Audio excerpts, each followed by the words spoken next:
সালামু আলাইকুম সবাইকে।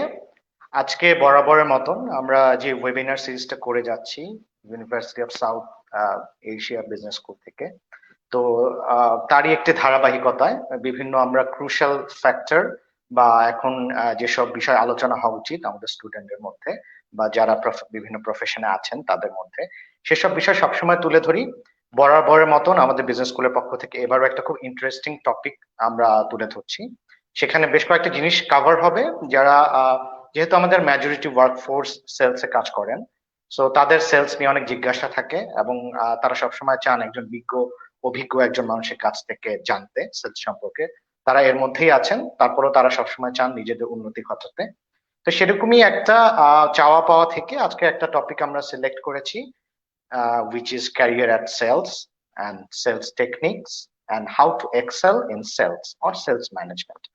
তো এই ব্যাপারে আলাপ করার জন্য আজকে আমাদের একজন বিশেষ অতিথি আছেন। বরাবরের মতন আমাদের প্যানেল ডিসকাশনরা আছেন যারা আমাদের ইউনিভার্সিটির এস্টিমড ফ্যাকাল্টি মেম্বার। এরই সাথে আমাদের ইউনিভার্সিটি অথরিটি এবং আমাদের স্টুডেন্ট মাস্টার্স এবং আন্ডারগ্রেড স্টুডেন্ট সবাই ফলো করছেন। ডেফিনেটলি ইনশাআল্লাহ, যেহেতু টপিকটা খুব ইন্টারেস্টিং, আমার মনে হয় সবাই উপকৃত হবেন। তো আমি প্রথমেই পরিচয় করিয়ে দিচ্ছি আমাদের চিফ গেস্টের সাথে, মিস্টার নাজার এ জিলানী, যিনি বর্ণাঢ্য ক্যারিয়ার তার ছিল এবং উনি রানার অটোমোবাইলস এর এক্সিকিউটিভ ডিরেক্টর ছিলেন, আকিজ ফুড অ্যান্ড বেভারেজের এক্সিকিউটিভ ডিরেক্টর ছিলেন এবং উনি এখন শার্পেনার নামে একটা অর্গানাইজেশন চালাচ্ছেন যেখানে ইউথদেরকে এনলাইটেন করার কাজে দিনরাত কাজ করে যাচ্ছেন। এবং তার বর্ণাঢ্য ক্যারিয়ার এই এফএমসিজি, ফাইজার ফার্মাসিউটিক্যালস বা রানার অটোমোবাইলস এবং আরো অনেক ফার্মাসিউটিক্যাল কোম্পানির হয়ে যে কাজগুলো করেছেন এবং একেবারে এক্সিকিউটিভ থেকে শুরু করে এক্সিকিউটিভ ডিরেক্টর পর্যন্ত, যেটা নিয়ে উনি অনেক লেখালেখিও করেন, তো সেগুলো নিয়ে বলবেন। তো welcome sir, thank you very much আপনার মূল্যবান সময় দিয়ে। জি, তো স্যারকে আমাদের মাঝে পেয়ে ভালো লাগছে। তো আশা করি স্যারের অভিজ্ঞতা থেকে আমরা অনেক। Thank you very much. আরো আছেন আমাদের সাথে প্যানেল ডিসকাশনরা যারা আমাদের ইউনিভার্সিটি টিচার, ফ্যাকাল্টি মেম্বার্স। প্রথমেই বলছি ফকির তাজুল ইসলাম স্যারের কথা, যিনি আমাদের আন্ডারগ্র্যাড বিজনেস স্কুলের হেড এবং he looks after the entire business school also. Welcome sir. Hello. আরো আছেন আমাদের সাথে মিস্টার আনিসুল ইসলাম সজীব স্যার, যিনি আমাদের মাস্টার্স প্রোগ্রামের ইনচার্জ এবং he looks after the entire masters program. Sir welcome sir, welcome to the program. জি, আসসালামু আলাইকুম। Thank you sir, thank you. আরো আছেন আমাদের ডক্টর কাউসার আলম, আমাদের নিউ কলিগ, আমাদের ইউনিভার্সিটির শিক্ষক, যিনি আমাদের সাথে জয়েন করেছেন। উনিও আজকে প্যানেল ডিসকাশন হিসেবে থাকবেন। হ্যালো, স্যার আপনাকে স্বাগত জানাচ্ছি আজকের প্রোগ্রামে এবং আপনি আমাদের ওয়েবিনার সিরিজে একজন নতুন পার্টিসিপেন্ট হিসেবে খুব আলোকিত করবেন এটা আশা করছি। ভালো আছেন sir? Thank you so much. জি স্যার, আলহামদুলিল্লাহ, thank you so much sir. আচ্ছা, আমি আরো পরিচয় করিয়ে দিচ্ছি নাজমুন নূর ইভা ম্যামকে, যিনি আমাদের এখানে আরেকজন শিক্ষক হিসেবে আছেন আমাদের বিজনেস স্কুলে। তো ম্যাডামের সাথে পরিচয় করিয়ে দিচ্ছি। ওয়ালাইকুম আসসালাম ম্যাডাম। তো আমরা সবাই আসলে পরিচয়ের পালাটা শেষ হলো, তো আমরা আসলে খুব ইন্টারেস্টিং একটা ডিসকাশনের মধ্যে দিয়ে আজকে যাব। তো আশা করছি যে স্যারের এই ডিসকাশন থেকে আমরা সবাই উপকৃত হব। তো স্যার আমি আসলে আমাদের প্যানেল ডিসকাশনদের কাছেই চলে যাচ্ছি। তাদের সবারই নিজেদের এক্সপার্টাইজের এরিয়া থেকে কিছু প্রশ্ন আছে আপনার প্রতি এবং আশা করি আমাদের স্টুডেন্টরা যারা এই মুহূর্তে আমাদের অনুষ্ঠানটা দেখছে, তারা এখান থেকে তাদের যার যা জানতে চান সেই ব্যাপারগুলো হয়তো তারা সারাংশ থেকে বের করে নেবেন। আমি প্রথমেই চলে যাচ্ছি আমাদের বিজনেস স্কুলের ইনচার্জ এন্ড হেড মিস্টার ফকির তাজুল ইসলাম স্যারের কাছে। স্যার, আপনি যদি আপনার এক্সপার্টাইজ এরিয়া থেকে আমাদের চিফ গেস্টের কাছে কোনো প্রশ্ন রাখতে চান বা যদি কিছু বলেন। ধন্যবাদ। এটা আসলে একটা নাইস অপরচুনিটি যে আমরা আসলে আমাদের মাঝে একজন খুব রিনোউন্ড এবং স্পেশালাইজড একজন পার্সনকে পেয়েছি, যিনি সেলস এবং মার্কেটিং নিয়ে অনেক দিন ইনভলভ ছিলেন এবং সেখানে তার অনেক এক্সপার্টাইজ গ্রো করেছে এবং সেটা উনি আজকে আমাদের মাঝে শেয়ার করবেন। তো আমি আমার এই শিক্ষকতার পাশাপাশি বিভিন্ন সময়ে বিভিন্ন ইন্ডাস্ট্রি স্পেশালিস্টের সাথে যখন কাজ করি এবং বিভিন্ন লেভেলের যারা সেলস বা মার্কেটিং পজিশন গুলোতে কাজ করেন, তো সেখান থেকে আমার কিছু ইনসাইটস আমি প্রথমে শেয়ার করব।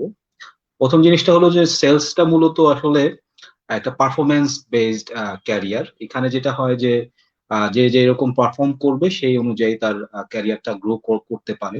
তো সেটার পাশাপাশি এখানে অনেকে এটা এই এই এই সেগমেন্টটা চুজ করেন যে শুধু ডেস্ক জব বা ডেস্কে বসে থেকে যে জব করতে হবে তেমনটা না, ট্রাভেলিং এর অনেক অপরচুনিটি আছে।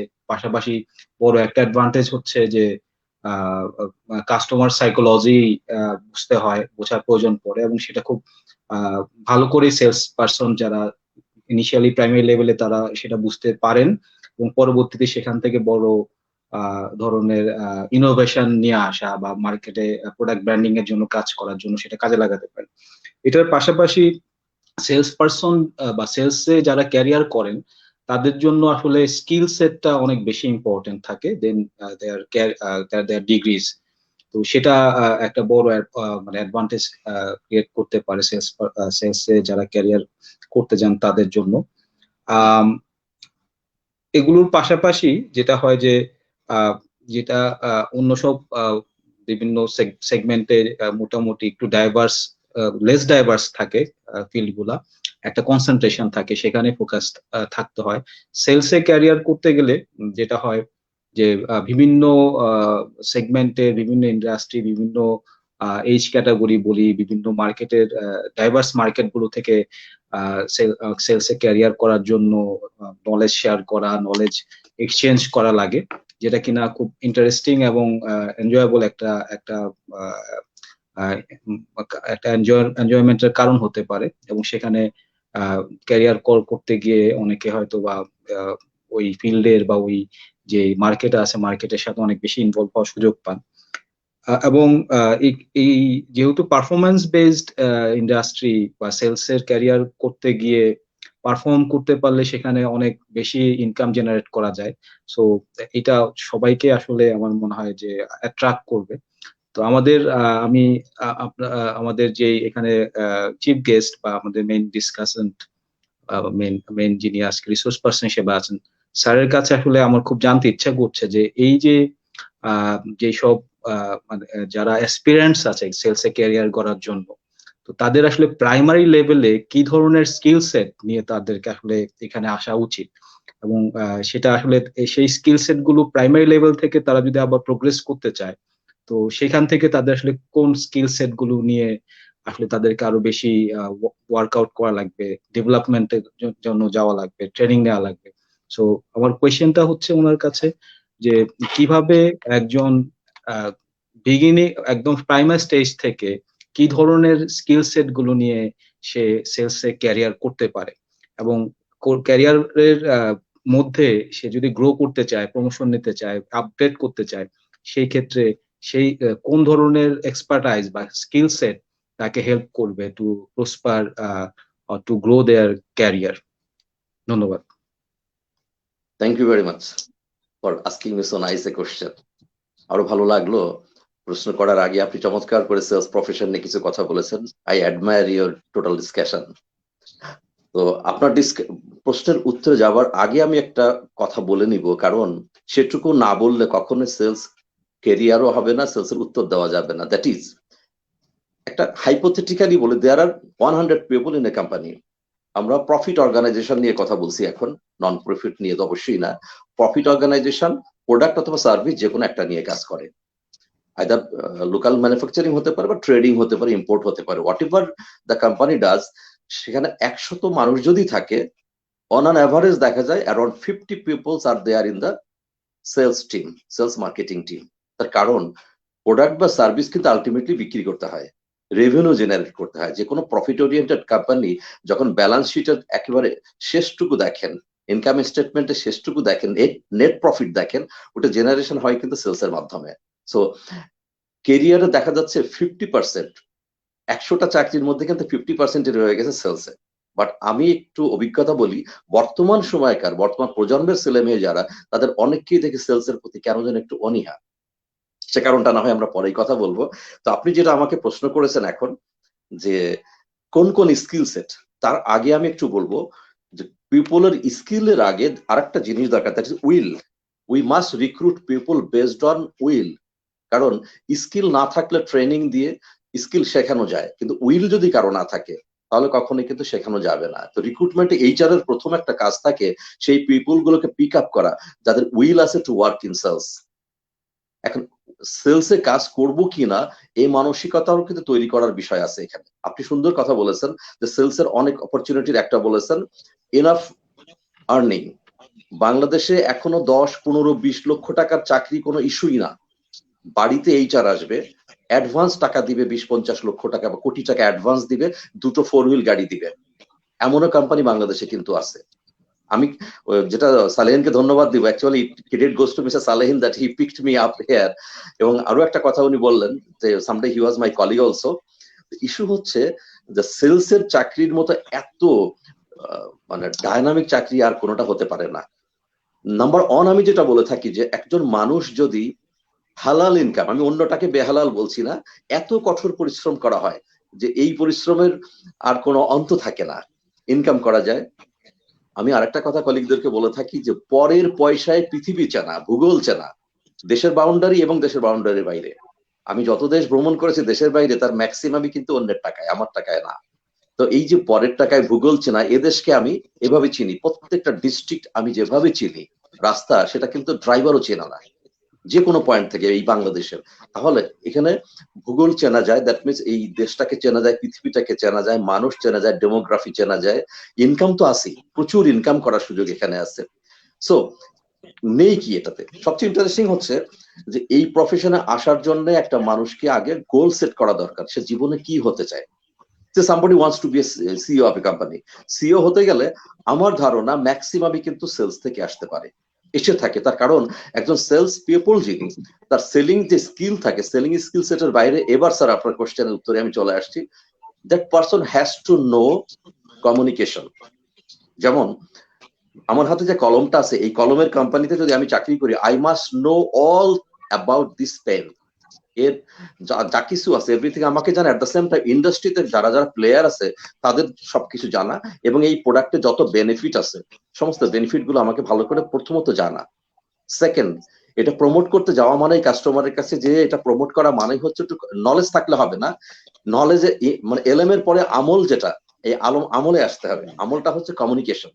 সেলস এর people can master communication, best communication sales people করতে পারে। কিন্তু এখানে অবজেকশন থাকে, প্রবলেম সলভিং থাকে। ওয়ার্ল্ড ইকোনমিক ফোরামের সর্বশেষ 2020 সালের লাস্ট কোয়ার্টারে যে সেট অফ ইয়ার কথা বলেছে, সফট স্কিলের কথা বলেছে, তার মধ্যে খুব ইন্টারেস্টিং কতগুলো। একটা হচ্ছে প্রবলেম সলভিং। প্রবলেম সলভিং কিন্তু সবচেয়ে বেশি করতে পারে সেলস এর পিপলরা, কারণ HR, market, indoor marketing, HR, finance, accounts, commercial সহ যে কোনো ডিপার্টমেন্টের পিপলকেও কিন্তু ইন্টারাক্ট করতে হয়, বাট সেখানে কিন্তু কাস্টমার ফিক্সড, যাদের সঙ্গে তারা ইন্টারাকশনটা করে। বাট সেলস পিপল কিন্তু আনলিমিটেড পিপলের সঙ্গে করে থাকে, প্রতিদিন এটা সাইকোলজিটা চেঞ্জ হয়। সো তাকে বেশি ক্রিটিক্যাল থিঙ্কিং করতে হয়, তাকে বেশি অ্যানালিটিক্যাল থিঙ্কিং করতে হয়। এই যে ইস্যুগুলো, এবং সবচেয়ে বড় আপনি যে কথা বলছিলেন ইমোশনাল ইন্টেলিজেন্স, বর্তমান সময়ের সবচেয়ে বেশি আলোচিত একটা টপিকস। ইমোশনাল ইন্টেলিজেন্স খুব ভালো জানতে হয় সেলস পিপলকে। এই জিনিসগুলো যখন সে জানে, একজন সেলসের পিপল তার সেলিং স্কিলের পাশাপাশি এই স্কিলগুলো, সফট স্কিল সেট যখন সে ডেভেলপ করে, ধীরে ধীরে প্রমোশন পায়। আমরা প্রমোশন পরে যাচ্ছি, প্রমোশন পেয়ে যখন উপর দিকে যায়, it becomes very easier for him or her to grab the position of CEO আর director, whatever we call top পজিশনে। অর্থাৎ ম্যাসলো সেই সেলফ অ্যাকচুয়ালাইজেশনের জায়গায় পৌঁছানো খুব সহজ হয়ে যায়। সো সেলস পিপলকে প্রথমত জানতে হবে selling skill, basic selling skill. Then আরেকটা স্কিল আছে, সেটাকে বলা হয় ভ্যালু সেলিং। ভ্যালু সেলিংটা এ ধরনের সবগুলো কলমের দাম 10 টাকা, বাট আমার হাতে যেটা আছে এটার দাম 15 টাকা। What is there in this pen? Something is there. কতটুকু 5 টাকার সমান কেনা, এটার জন্য কিন্তু value selling there is some other technique, যে টেকনিক গুলো শিখতে হয়। সিক্রেটস অফ হার্ড সেলিং বলে টপিকস আছে, এগুলো শিখতে হয়। All are sales related training, একেবারে এন্ট্রি লেভেল, যেটা আমি বলছি এন্ট্রি লেভেলে সেলস রিলেটেড ট্রেনিং গুলো দিতে হবে। তো প্রথমতই লাগবে হচ্ছে তার উইল, কারো মধ্যে উইল না থাকলে, যেমন আমি এখন কথা বলছি, যারা শুনছেন আমি জানি না, তারা যদি একবার চিন্তা করেন যে তারা কেরিয়ার করতে চান এবং সেলসে প্রচুর সুযোগ আছে বাংলাদেশে এখন করোনা পরবর্তী সময়ে, চাকরি সবচেয়ে বেশি সুযোগ কিন্তু আছে এবং থাকবে সেলসে। কারণ একটা কোম্পানির যতই লোকবল কমাক না কেন, that company has to sell the product, bring the revenue, এবং রেভিনিউ আনবে সেলসে পিপল। রিট্রেন্সমেন্ট যখন হবে, লোক ছাঁটাইও যদি হয়, সেলসের লোক কিন্তু ছাঁটাই হবে সেগুলো যারা হচ্ছে বটল নেক, যারা প্রবলেমেটিক, তাদেরকে হয়তো বাদ দিবে, কিন্তু যারা তাদের ক্যাশ কাউ, তাদের একটাকেও তো বাদ দিবে না। তার মানে সেলসের টোটাল সেটের উপরে কিন্তু হাত পড়ে সবার শেষে, যারা রেভিনিউ আনার তাদের গায়ে কিন্তু হাত পড়ে না। তো সেলস কিন্তু অনেক সিকিউর জব, আর সেলস পিপলকে যেহেতু চ্যালেঞ্জ নিতে হয় ডে টু ডে লাইফে, সুতরাং তার জবের কোনো ইয়ে থাকে না, অল্টারনেটিভ জব সবসময় তার হাতে থাকে। তো ইনিশিয়ালি আমরা শিখবো সেলিং স্কিল। যখনই সে সেলসে পারফরমেন্স ভালো করবে, যেহেতু তার একটা চ্যালেঞ্জ থাকে, তার একটা কোটা থাকে, এবং সবসময় তাকে এটা নিয়ে কাজ করতে হয়, যখন he or she become the supervisor, যখন সে ফার্স্ট লাইন ম্যানেজার হচ্ছে, তখন থেকে তাকে team building, supervisory management, managerial management, leadership, এই ট্রেনিং গুলো দেওয়া হয়। এবং ধীরে ধীরে যখন উপরের দিকে যাবে, আমি হয়তো পরবর্তীতে আবার আলোচনা করব, একবারে আলোচনা না করে, এই ট্রেনিং গুলো তাদেরকে দিয়ে টপ লেভেলে সেলস ম্যানেজার থেকে শুরু করে সিও লেভেল পর্যন্ত নিয়ে যাওয়া হয়। Thank you. আমি উত্তর দিতে পেরেছি কিনা?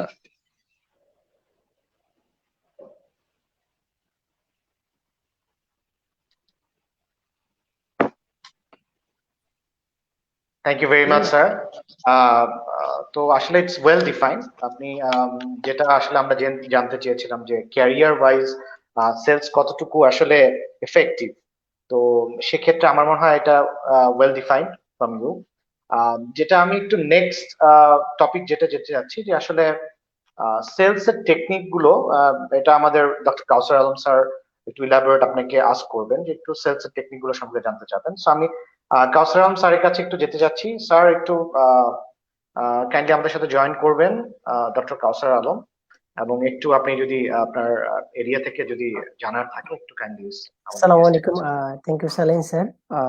আমি জিলানি স্যারকে অসংখ্য ধন্যবাদ জানাচ্ছি, ওনার গুরুত্বপূর্ণ কিছু বিষয় এখানে উনি নোট করেছেন। সেলস পার্সন হিসেবে তার কি কি গুণ থাকা উচিত এবং সে বিষয়গুলো উনি এখানে বলেছেন। তো ওনার পয়েন্টের সাথে আমার কাছে যেটা মনে হলো, যে আমি যে প্রোডাক্টটা মার্কেটে সেল করছি, কেন এই প্রোডাক্টটা more superior than other homogeneous product and competitive products in the market, এই বিষয়টা আমাকে অবশ্যই ফার্স্ট প্রায়োরিটিতে আমার জানা থাকতে হবে। দেন এখানে একটা ব্লেম গেমিং এর একটা সুযোগ আছে, যেটা স্যার বলেছেন আর কি, ভ্যালু এডিশন, বা যেটা আমরা বলি যে কেন এই প্রোডাক্টটা কাস্টমার 15 টাকা দিয়ে কিনবে যেটা মার্কেটে 10 টাকা পাওয়া যায়।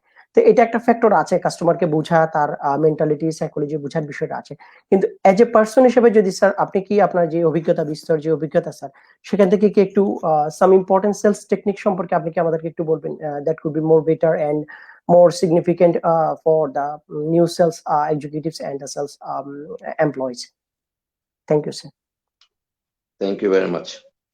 কাউসার সাহেব, আপনার ধন্যবাদ দিচ্ছি আপনাকে কোশ্চেনটা করার জন্য। ইউ সি, আমি একটা কথা বলতে ভুলে গেছি।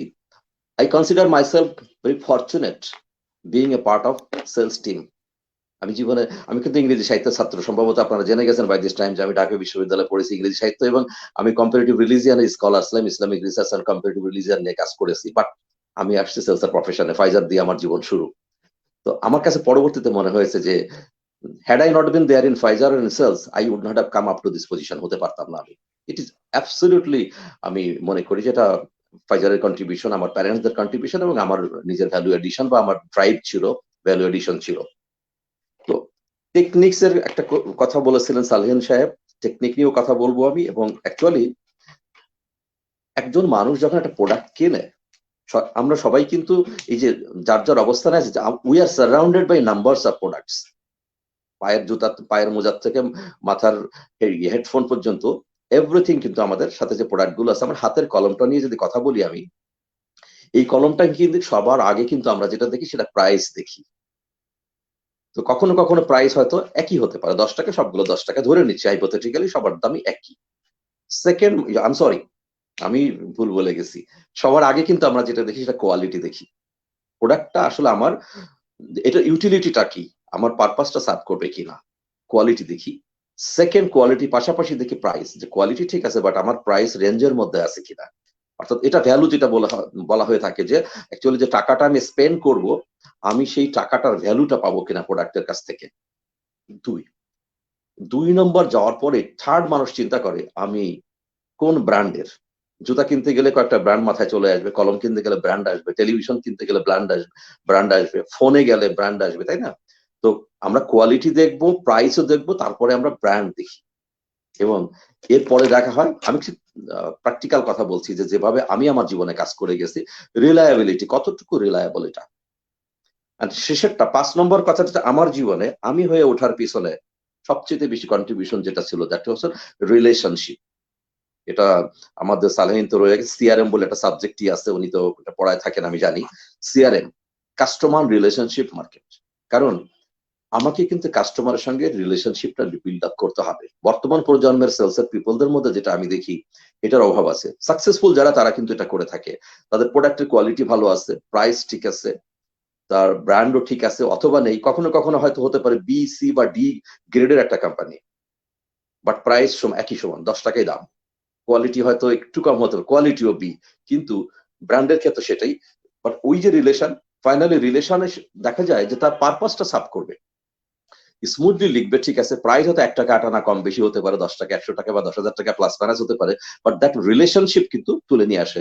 এই জন্য আমাদের যেটা দরকার যে কাস্টমারের সাথে তার প্রোফাইল কালেকশন করে প্রোফাইল অনুযায়ী তার সাথে রিলেশনশিপ বিল্ডিং, এবং কখনোই এটা not at the cost of own personality.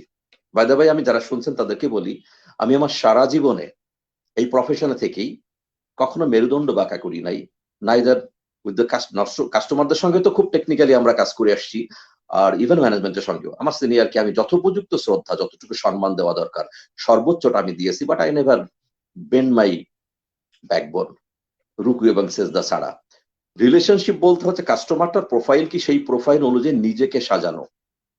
আমি বিভিন্ন ডিসিপ্লিনে কাজ করার জন্য যেটা হয়েছে, একজন মানুষ যে ডিসিপ্লিনের, আমি তার সাথে সেই ডিসিপ্লিন নিয়েই হয়তো কথা বলতে, জ্ঞান নিয়ে বেশি কাজ হয়েছে আমার জীবনে থ্রু আউট। একজন ছাত্র ইউনিয়নের মানুষ, তার সঙ্গে কিন্তু ছাত্র ইউনিয়ন নিয়ে হয়তো কথা হয়েছে, একজন তবলিগের সঙ্গে তবলিগ নিয়ে কথা হয়েছে, মিউজিকের সঙ্গে মিউজিক নিয়ে কথা বলেছি, একজন যে হয়তো পলিটিক্সটা বাদ দেওয়া ছিল, যে ধরনের মানুষ, তাকে তার প্রোফাইল অনুযায়ী তার সাথে রিলেশন বিল্ডিং হয়েছে, পারিবারিক সম্পর্ক হয়ে গেছে।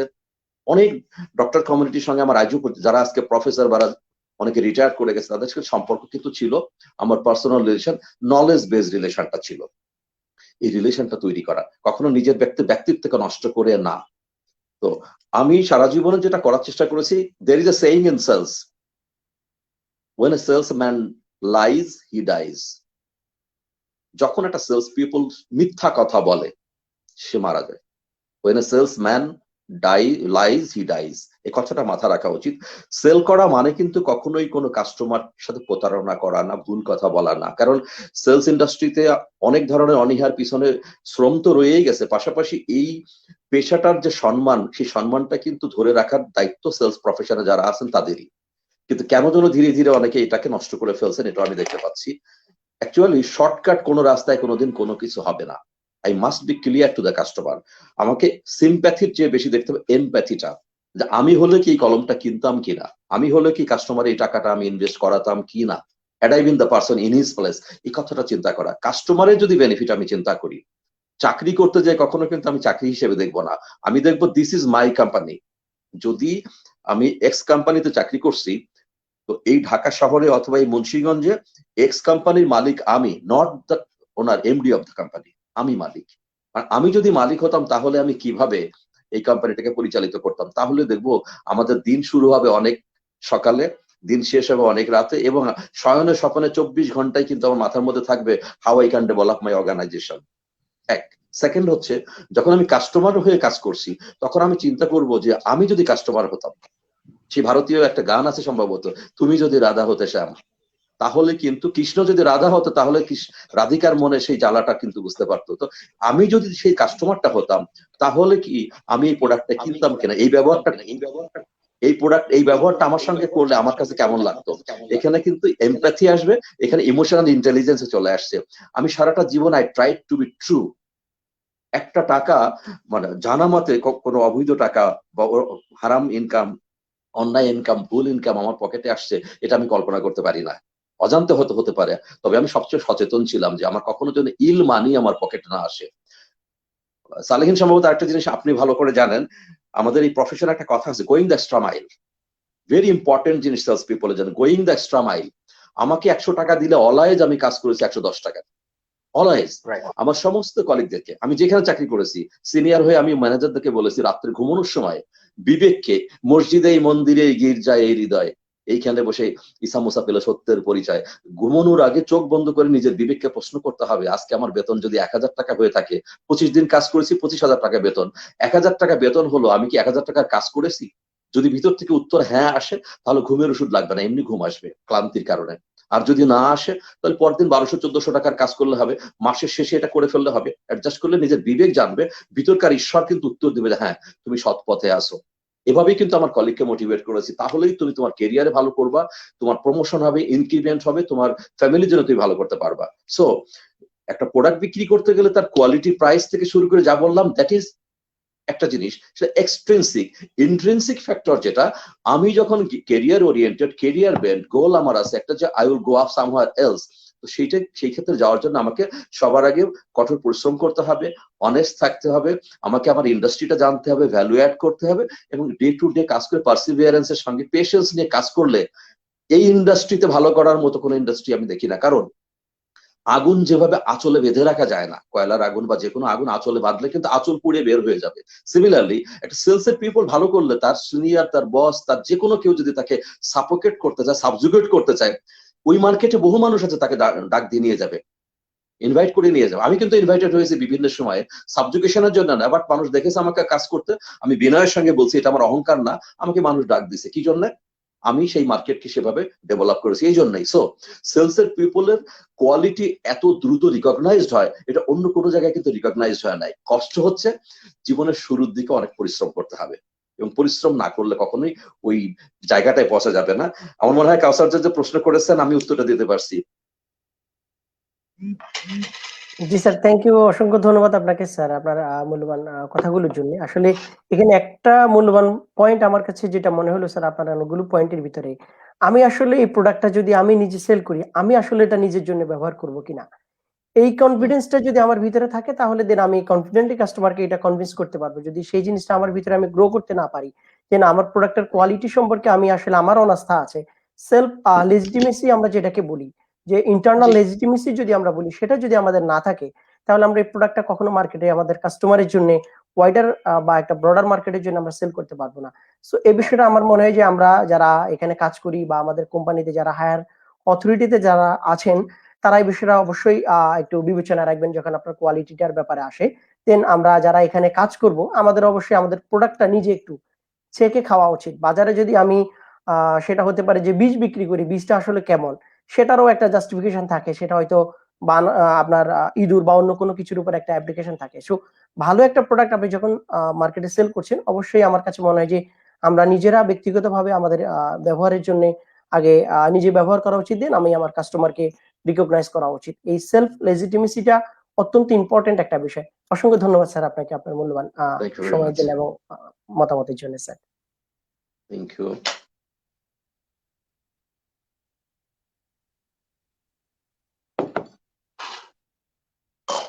আমি একটু সামারাইজ করতে চাই এই প্রশ্নটা সাপেক্ষে যে উত্তরটা আসলো, আমি আমার স্টুডেন্টদের জন্য একটু সামারাইজ করতে চাই। প্রথম কথা হচ্ছে যে কাস্টমার প্রোফাইলিং করাটা ইম্পর্টেন্ট। কি ধরনের কাস্টমার বা কি ধরনের কাস্টমারকে আমি কিভাবে ডিল করব, so customer profiling is important.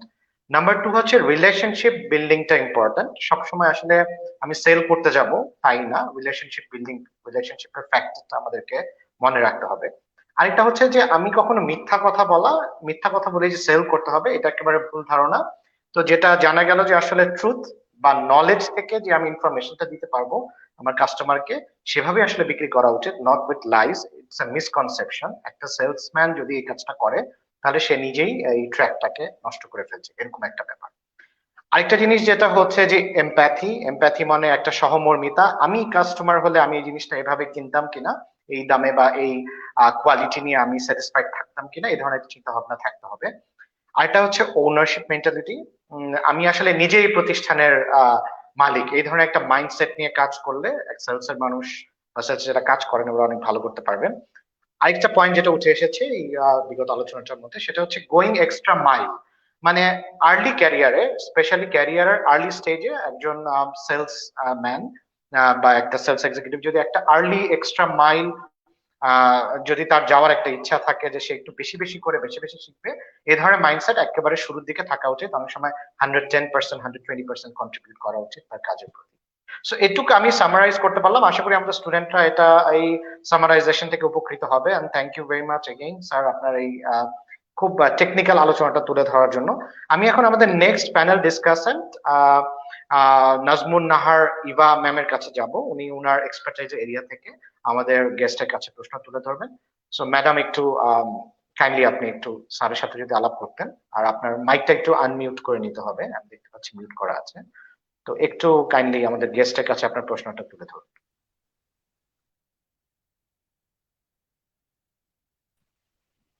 Thank you very much, sir. First of all, I would like to say a gratitude to our special guest, যিনি তার মূল্যবান সময় থেকে আমাদেরকে সময় দেওয়ার জন্য রাজি হয়েছেন এবং তার যত এক্সপার্টাইজ আছে সারা জীবনে সবকিছু আমাদের সাথে শেয়ার করেছেন। কারণ আমরা এখানে সবাই তার অনেক জুনিয়র এবং আমরা ওনাদের মতো এক্সপিরিয়েন্স লোকজনের কাছ থেকেই প্রথমে শিখতে পারবো, তারপর হয়তো আমরা ধীরে ধীরে কাজ করতে করতে শেখা সেটা পরের বিষয়। বাট প্রথম আমরা যতটা জ্ঞান আমরা নিতে পারবো আপনাদের মতো সিনিয়র লোকজনদের কাছে ততটাই আমরা উপকৃত হতে পারবো। তো আমি পড়াশোনা করেছি এইচআর সেক্টরে এবং আমি কিছুদিন ফার্মাসিউটিক্যাল সেক্টরেও ছিলাম এইচআর ডিপার্টমেন্টে। তো ওখানে আমি যে জিনিসটা অবজার্ভ করেছি যে যেহেতু অ্যাজ উই নো দ্যাট যে মেডিকেল প্রমোশন অফিসার তারা এই মুহূর্তে সব মানে সেলস ফোর্সের মধ্যে আমার মনে হয় সবচেয়ে সিগনিফিকেন্ট পার্সন তারা, তাদের অনেক এফোর্ট দিতে হয় তাদের কাজের জন্য। তো এই ক্ষেত্রে আমি যখন এইচআর ডিপার্টমেন্টে যখন ছিলাম আমি যেটা ফেস করেছি যে recruitment is a very vital playing role. তো এবং সেলস ফোর্স ম্যানেজমেন্টের যে কোয়ালিটিটা থাকতে হয় স্যার, যেটা আপনি প্রথমেই বলেছেন যে ইনহেরেন্ট কোয়ালিটিটা না থাকলে সবাই কিন্তু ভালো সেলস পারসন হতে পারে না। তো এই ক্ষেত্রে আমি ফার্স্টে জানতে চাচ্ছিলাম আপনার কাছে যে as a sales manager how can he boost a Salesforce team management, and also how can an HR manager play a vital role to augment the sales of the organization?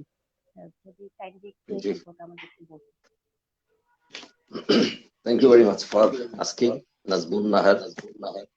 So nice a question. Format ছিলেন, ভালো লাগলো শুনে। You see, একজন manager কি করে তার sales টিমকে manage করবে। আমাদের প্রবলেম হয় কি যে আপনি যেহেতু একজন ফিমেল, আমি অ্যানালগটা এভাবে বলি, একজন শাশুড়ি যখন অত্যাচারিত হন তার শাশুড়ির কাছ থেকে, এই শাশুড়ির কাছ থেকে কাছে যখন পুত্রবধূ আসে তখন তার প্রথম আগের থেকে সে মক্স করতে থাকে, প্র্যাকটিস করতে থাকে যে আসলে এবার আমি প্রতিশোধ গুলো নিব তার উপরে যেটা হয়েছিল সেটা। এটা তো কখনো ঠিক না, তাই না? তো হয় কি, কোনো কারণে কোনো ম্যানেজার যদি ম্যালট্রিটেড বা মিসট্রিটেড হয়ে থাকেন by his or her senior, তার কিন্তু দুটো লার্নিং নিতে পারে সে। ডার্ক সাইডের লার্নিং হচ্ছে ওই আজ পাশা খেয়াল বোর্ডে শ্যাম, যখনই সে পাবে হাতে তখনই তার সঙ্গে খারাপ আচরণ শুরু করবে। আর একটা চমৎকার লার্নিং হতে পারে যে আমি যে আজকে ইল ট্রিটমেন্ট বা ম্যাল ট্রিটমেন্ট পেলাম, সামডে আমি যখন সিনিয়র হব আমি তো এটা বুঝে গেলাম, আমার জুনিয়রদেরকে আমি এখান থেকে রক্ষা করব, এই আচরণটা আমি করব না। তো আমি বলছি না যে কোনো ম্যানেজার এরকম পরিস্থিতিতে হ্যান্ডেল করেন, বাট যেভাবে করা উচিত সেটা বলছি আমি। টিমে যদি সালেহন সাহেব আমার টিমে জয়েন করলেন, আমরা একটা এক্সাম্পল হিসেবে এভাবেই নেই। প্রথম দিন কিন্তু আমি সালেহন সাহেবের সাথে পরিচিত হব, সিম্পলি তো তার সাথে পরিচিত হব, তার পার্সোনাল প্রোফাইলটা জানবো, তাও একটু একটু করে। একদিনে কিন্তু তার বার্থডে, ম্যারেজ ডেট থেকে শুরু করে দুনিয়া জানবো না। জাস্ট তাকে নিয়ে দরকার হলে সে যদি নাটোরে পোস্টিং হয়ে থাকে, তার নাটোরের কাঁচাগোল্লা খাওয়াবো তাকে, নাটোরের রাজবাড়িতে নিয়ে যাব, নাটোরের দর্শনীয় জায়গাগুলো দেখাবো তাকে। আমি শুরুতেই কিন্তু আমরা যেটা করে থাকি, তার হাতে একটা টার্গেট শিট দিয়ে ওয়ার্কলোড দিয়ে চাপ দেওয়া শুরু করি। এটা কিন্তু কখনো করা উচিত না। আসলে তার সাথে পরিচিত হওয়া, তার ফ্যামিলি ব্যাকগ্রাউন্ড একটু জেনে নেওয়া, দেন বোঝানো যে লুক সামডে আমি আপনার মতো একজন এক্সিকিউটিভ ছিলাম, আমি কাজ করে আজকে এখানে আসছি, তো কোম্পানি আপনাকে আমার সাথে দিয়েছে, আই এম লাকি যে আপনি আমার সাথে জয়েন করেছেন, লেট আস ওয়ার্ক টুগেদার, আমরা একসঙ্গে কাজ করব। আই আর ইউ না, তখন উই হয়ে যেতে হয়। সেকেন্ড হচ্ছে, উনি যে কোনো ইউনিভার্সিটি থেকে পড়ে আসুক না কেন, যত ভালো সিজিপিএ হোক না কেন, সেটা কিন্তু তার একাডেমিক ব্যাপার। যখন প্র্যাকটিক্যাল জবে আসছে, এই ছেলেটা কিন্তু কিচ্ছু জানে না। একটু একটু করে নিজের সন্তানকে যেভাবে মানুষ করতে হয়, ঠিক সেভাবেই কিন্তু হাতের ওই ছেলেটাকে মানুষ করতে হবে। আমার একটা ইংরেজি ছিল, কমন অল অর্গানাইজেশনে অ্যাজ এ সিনিয়র ম্যানেজার হিসেবে, I treat my junior colleagues like my son and daughter. যারা শুনছে, কেউ যদি কমন থাকে তারা জানবে স্যারের কথাটা আমরা জানি। I treat my junior colleagues like my son and daughter. আমার ছেলে মেয়েকে আমি যেভাবে শিখাইছি, যেভাবে তাদেরকে আমি হ্যান্ডেল করেছি, আমার জুনিয়র কলিগকে সেভাবে হ্যান্ডেল করেছি। এর মধ্যে একজন ম্যানেজার সাথে অ্যাডমিনিস্ট্রেটরও, এর মধ্যে দুষ্ট থাকলে দু একজন তাদেরকে শাসন করতেই হবে, সেটা তো এক্সেপশনাল। ইস্যু হচ্ছে, মিস্টার সালেহিন যখন আমার সাথে আসলো, তার সঙ্গে আমি প্রথম দিনে পরিচিত হলাম, তাকে প্রোফাইলটা বললাম এই মার্কেটটা নাটোর সম্পর্কে। Say example, market is Natore, market সম্পর্কে বললাম, তার কাজ সম্পর্কে তাকে ব্রিফ করলাম, এবং সে কোথায় থাকবে, কিভাবে খাওয়া দাওয়া করবে, তারপরে তার মানে বাজারঘাট কিভাবে করবে, এবং এই টুকটাক ডোমেস্টিক বা পার্সোনাল যে কাজগুলো আছে, এগুলো তাকে একটু একটু করে বোঝায় শিখাই দিতে হবে। একদিন সে কিন্তু এই বাজারটা শিখে যাবে, কিন্তু নতুন সে যেহেতু বাজারে আসছে, তখন তাকে কিন্তু এগুলো করে দিতে হবে। মুদিখানায় পরিচয় করে বলতে হবে যে থাকলো এখানে সালেহিন, ও কিন্তু আমার ছোট ভাই, আমার কোম্পানিতে জয়েন করেছে, আসলে পরে আপনি ওকে ঠকাবেন না, বা যা চাই সেগুলো দিবেন। কাপড়ের দোকান, মাছের দোকান, হোটেল, সবকিছু তাকে পরিচয় করে দেওয়া। তাকে মেস ঠিক করে দেওয়া হতে পারে, হোটেল ঠিক করে দেওয়া হতে পারে, এভরিথিং করতে হবে। এই যে ব্যাপারটা, তাকে জিজ্ঞেস করা টাকা আছে কিনার সাথে। আপনি ফার্মার কথা যেহেতু বলছেন, সব কোম্পানিতে করে, যাবার সময় একটা ইমপ্রেসড ক্যাশ সাথে দিয়ে দেয়, 1, 2, 5, 7, 10,000 টাকা দিয়ে দেয়। এই যে দিল টাকাটা, ছেলেটা এমন হতে পারে চাকরি পেয়ে গেছি মনে করেই সে তো চাকরিটা আমি পেয়ে গেছি বেলা বলে টাকাটা খরচ করে ফেললো, কিন্তু ও তো জানে না ওকে এই টাকাটা দিয়ে 1 মাস চলতে হবে। তো এটা নিজে বোঝা যে ছেলেটা টাকাটা আছে কিনা, হয়তো অথবা ট্রেনিং এর সময় টাকাটা কারো কাছে ধার করেছিল, টাকাটা শোধ দিয়ে চলে আসছে, অথবা চাকরি হয়েছে মনে করে এখান থেকে কিছু টাকা মানি অর্ডার তো এখন নেই, সে বিকাশ করে পাঠিয়ে দিয়ে চলে আসছে। আমি হলে জিজ্ঞেস করতাম যে কি টাকা পয়সার অবস্থা কি আপনার, বলার পরে বুঝ হয়তো আছে, কত টাকা, এত টাকা, ওকে ঠিক আছে, আপনার চলতে এমন লাগবে। এই টাকা পয়সা ধার দেনা করারও একটা রেওয়াজ আছে, এবং সেখানে কতগুলো নিয়ম মেনে করতে হবে আর কি। এবং তাকে বোঝানো যে দেখেন আপনাকে 1 মাস চলতে হবে, এরকম টাকা লাগবে। যদি টাকা থাকে ভালো, না থাকলে বলা যে ঠিক আছে, অসুবিধা হলে আমাকে বলবেন, আমি দেখবো। কারণ আমি যদি এই ছেলেটার টাকা পয়সা সম্পর্কে খোঁজ না নেই, ও এতদিনের মধ্যেই 1 মাসের মধ্যে যে কোনো একটা কাস্টমার বা দোকানদারের কাছে টাকা ধার করবে, প্রথমে একটা খারাপ কাজ করে ফেলবে, কিন্তু করতে বাধ্য হবে, কারণ সে তো বোঝে নাই। ছেলেটা কিন্তু কাজটা ভুল করে আসছে। এটা গেলে একটু একটু করে বলি। দেন প্রফেশনাল সাইডে তাকে নিয়ে কাজ করা শুরু করবো। এট এ স্ট্রেস আমি 5 দিন 7 দিন কাজ করবো প্রয়োজনে। সিনিয়র আরো 3-4 জন টিম থাকলে, টিম মেম্বারদেরকে আমি কাজ কিন্তু ডিস্ট্রিবিউট করে দেবো। অ্যাজ এ সিনিয়র ম্যানেজার আমি তো সবার সঙ্গে কন্টিনিউয়াস কাজ করবো না, যেহেতু নতুন কলিগকে পেলাম, অন্যদেরকে নিয়ে মিটিং করে বলা যে আপনারা কাজগুলো নিজ দায়িত্বে করতে থাকেন, আমি মনিটর করবো, ফলো আপ করবো, বা প্রয়োজনে আমাকে বলবেন, আই উইল হেল্প, বাট ও নতুন আসছে, ওকে নিয়ে আমি কাজ করি। এট এ স্ট্রেস যখন আমি প্রতিদিন, লোক প্রত্যেকটা সেলিং অর্গানাইজেশনে কিন্তু একটা টার্গেট থাকে যেটা বলা হয়, তো মান্থলি টার্গেট কি স্প্লিট ডাউন করতে, উইকলি টার্গেট, উইকলি ডে টার্গেটকে আবার ফার্স্ট হাফ সেকেন্ড হাফ করে ফেলতে হয়, যে বিফোর লাঞ্চ আমি এটুকু করব, আফটার লাঞ্চ আমি এটুকু করব। এই ওয়ার্ক প্ল্যান যখন করা হয়, আমি নিজে যখন আমি নর্থ বেঙ্গলে ছিলাম, আমার লাস্ট মনে পড়ে বগুড়াতে পোস্টিং ছিল, শাহজাদপুরে যখন কাজ করেছি একটা ছেলের সঙ্গে, মানে তার অ্যাসিস্ট্যান্ট হিসেবে কাজ করেছি আমি। পরবর্তী ছেলেটা যখন গ্লাক্সো ওয়েলকামে চলে গেল, সামডে হি টোল্ড মি যে স্যার আমি জীবনে কাজ শিখলে ওনার কাছ থেকে শিখেছি, আর কেউ কোনোদিন আমার সাথে এভাবে কাজ করেনি, that was my achievement in my life. এরকম অনেক ছেলের সঙ্গে আমি কাজ করেছি। ইস্যু হচ্ছে, আমি ওয়ার্ক প্ল্যানটা করব, যে আমরা এভাবে কাজ করব, ওয়ার্ক প্ল্যান অনুযায়ী কাজ করব, প্ল্যান থেকে ডেভিয়েশন কতটুকু হচ্ছে কি হচ্ছে না দেখবো, এবং দিনের শেষে তাকে কাজ আমি কতটুকু প্ল্যান করেছিলাম, কতটুকু করতে পারলাম, এই ইয়েটা করা হয়, যেটাকে মেজার নেওয়া দরকার, সে মেজারটা প্রয়োজন আমি নিব। পরদিনের ওয়ার্ক প্ল্যান করব, রিপোর্ট লিখতে গেলে তাকে রিপোর্ট লিখতে আমি সাহায্য করব, আইদার ম্যানুয়াল অথবা ডিজিটাল রিপোর্ট লেখা। কাজ করতে যে আমি তাকে ইনিশিয়ালি আমি একটু কাজ করব, পরের কাজটুকুর কথা বলে দিব যে আমি যে কাজ এভাবে করলাম, আপনি তো নিশ্চয় ট্রেনিংও শিখে আসছেন, আপনি পারবেন না। তখন দেখা গেল যে ওকে একটা কাজ দিলাম, যে সালেন সাহেব আমার সবচেয়ে কাছের যিনি আছেন, কাউসার সাহেবের সঙ্গে কথা বলছেন, একজন ডক্টর হতে পারেন, অন্যটা কাস্টমার হতে পারেন, বাট একটু উনি খুব রিজার্ভ না, বা খুব কঠিন কেউ না, ইজি কাস্টমার গুলোর সাথে হ্যান্ডেল করতে দেওয়া। দেখা গেল সে চমৎকার করতে পারছে। যদি কোথাও ভুল করে তাকে কিন্তু যতটুকু ভালো করলে অ্যাপ্রিসিয়েশনটা হবে একেবারে ওপেনলি সবার সামনে, কলিগদের সামনে, এবং পিঠে পাল্লা করে ব্যাটিং পিঠে চাপড় দেওয়া। Thank you very much. আপনার বয়সে আমি এটা করতে পারি নাই, তখন বলে ফেলা যে আই স্যালুট ইউ সালেহিন, চমৎকার, থ্যাংক ইউ ভেরি মাচ, আপনি অনেক ভালো করবেন জীবনে। গোপনে এসে বলা সালেহিন এই কথাটা বললেন, তখন টোনটা কিন্তু রবীন্দ্রসঙ্গীতের চেয়েও নিচে চলে যাবে, খাদে গলা চলে যাবে। আপনি এভাবে না ভাই, এভাবে করতে হয়, ধমক না। প্রত্যেকটা মানুষের মধ্যে একটা শিশু বাস করে, তাকে কিন্তু ওই ধমক দিলে, শাসন করলে কোনোদিনে কোনো মানুষকে কোনোদিন তার কাছ থেকে রেজাল্ট পাওয়া যায় না। করে হয়তো বাধ্য হয়ে, কিন্তু আপনি চলে গেলে আর কাজ করবে না। আর বর্তমান সময় তো প্রচুর অল্টারনেটিভ আছে, বিকেলবেলা চাকরি ছেড়ে চলে যাবে। এভাবে যদি তাকে আমি একটা সপ্তাহ কাজ শিখাই দিই, শিখাই দেওয়ার পরে বলি পরের সপ্তাহে কাজ, একদিন কাজ করেই তাকে একটা ওয়ার্ক প্ল্যান বলে দিলাম যে এভাবে আপনি কাজ করেন, তখন আমি কিন্তু প্রতিদিন কাজ করব না, তখন আমি মাঝে মধ্যে তার ওখানে যাব, কাজ করব, তাকে একটু ছেড়ে দিব, আবার একটু ধরবো, ছেড়ে দিব, ধরবো, এভাবে করে একটা মাস কাজ করলে আমার বিশ্বাস অনেক দূর তাকে দিয়ে কাজ করা যাবে। এন্ড কিছু পয়েন্টস আছে কাউন্সেলিং, কোচিং এন্ড কাউন্সেলিং এর। At the end of the day হয়তো কোনো একটা জায়গায় দাঁড়ায় তার সঙ্গে চা খেলাম, বসে কথা বললাম, কিছু একটা, তখন তাকে বলা সারাদিনের কাজের মধ্যে ভালো কাজগুলো বলে দেওয়া, this are the good things we did together, এই জায়গাগুলো করতে পারিনি, ইনশাল্লাহ আগামীকাল আমরা করব। এবং তাকে সবার শেষে একটা মোটিভেশন দিয়ে পাঠাতে হবে। রিমেম্বার দিস, যারা শুনছেন, যারা ম্যানেজার হবেন, ওই কলিগটাকে আপনি যদি কোনো কারণে বকে থাকেন, রাগ করেও থাকেন, উচিত না রাগ করা, বাট কখনো বাধ্য হলো তাকে ফাইনালি আপনাকে মোটিভেশন দিতে হবে। বাট কোনো স্কেয়ার হলে, দাগ পড়ে গেলে ওই দাগ কিন্তু কখনো যায় না। একবার দাগ পড়ে গেলে যত মোটিভেশনই দেওয়া হোক, সে হয়তো কাজ করবে ঠিকই, মনের থেকে সে ওটা কোনোদিনও ভুলবে না। এই জন্য তাকে অ্যাপ্রিসিয়েশন দেওয়ার পরে একটা মোটিভেশন দেওয়া যে এই ইন্ডাস্ট্রিতে, সে যে ফার্মাই হোক, অটোমোবাইল হোক, সেটা গার্মেন্টস হোক, যে কোনো ইন্ডাস্ট্রিতে হোক না কেন, বা সিমেন্ট হোক, এই ইন্ডাস্ট্রিতে ভালো করে কাজ করলে তার কেরিয়ার কোথায় যাবে, তখন তাকে দেখাতে হবে একটা স্বপ্ন। Leaders are the dealer of hope. সেই স্বপ্ন মানে কিন্তু কখনোই এমন কিছু অলিক কিছু না, কখনোই না। আর জুনিয়র হতে পারে আমার, বাট সে কিন্তু অনেক ট্যালেন্টেড। রিমেম্বার, সে হতে পারে আমার জুনিয়র কলিগ, বাট আমার চেয়ে অনেক ম্যাচিওর।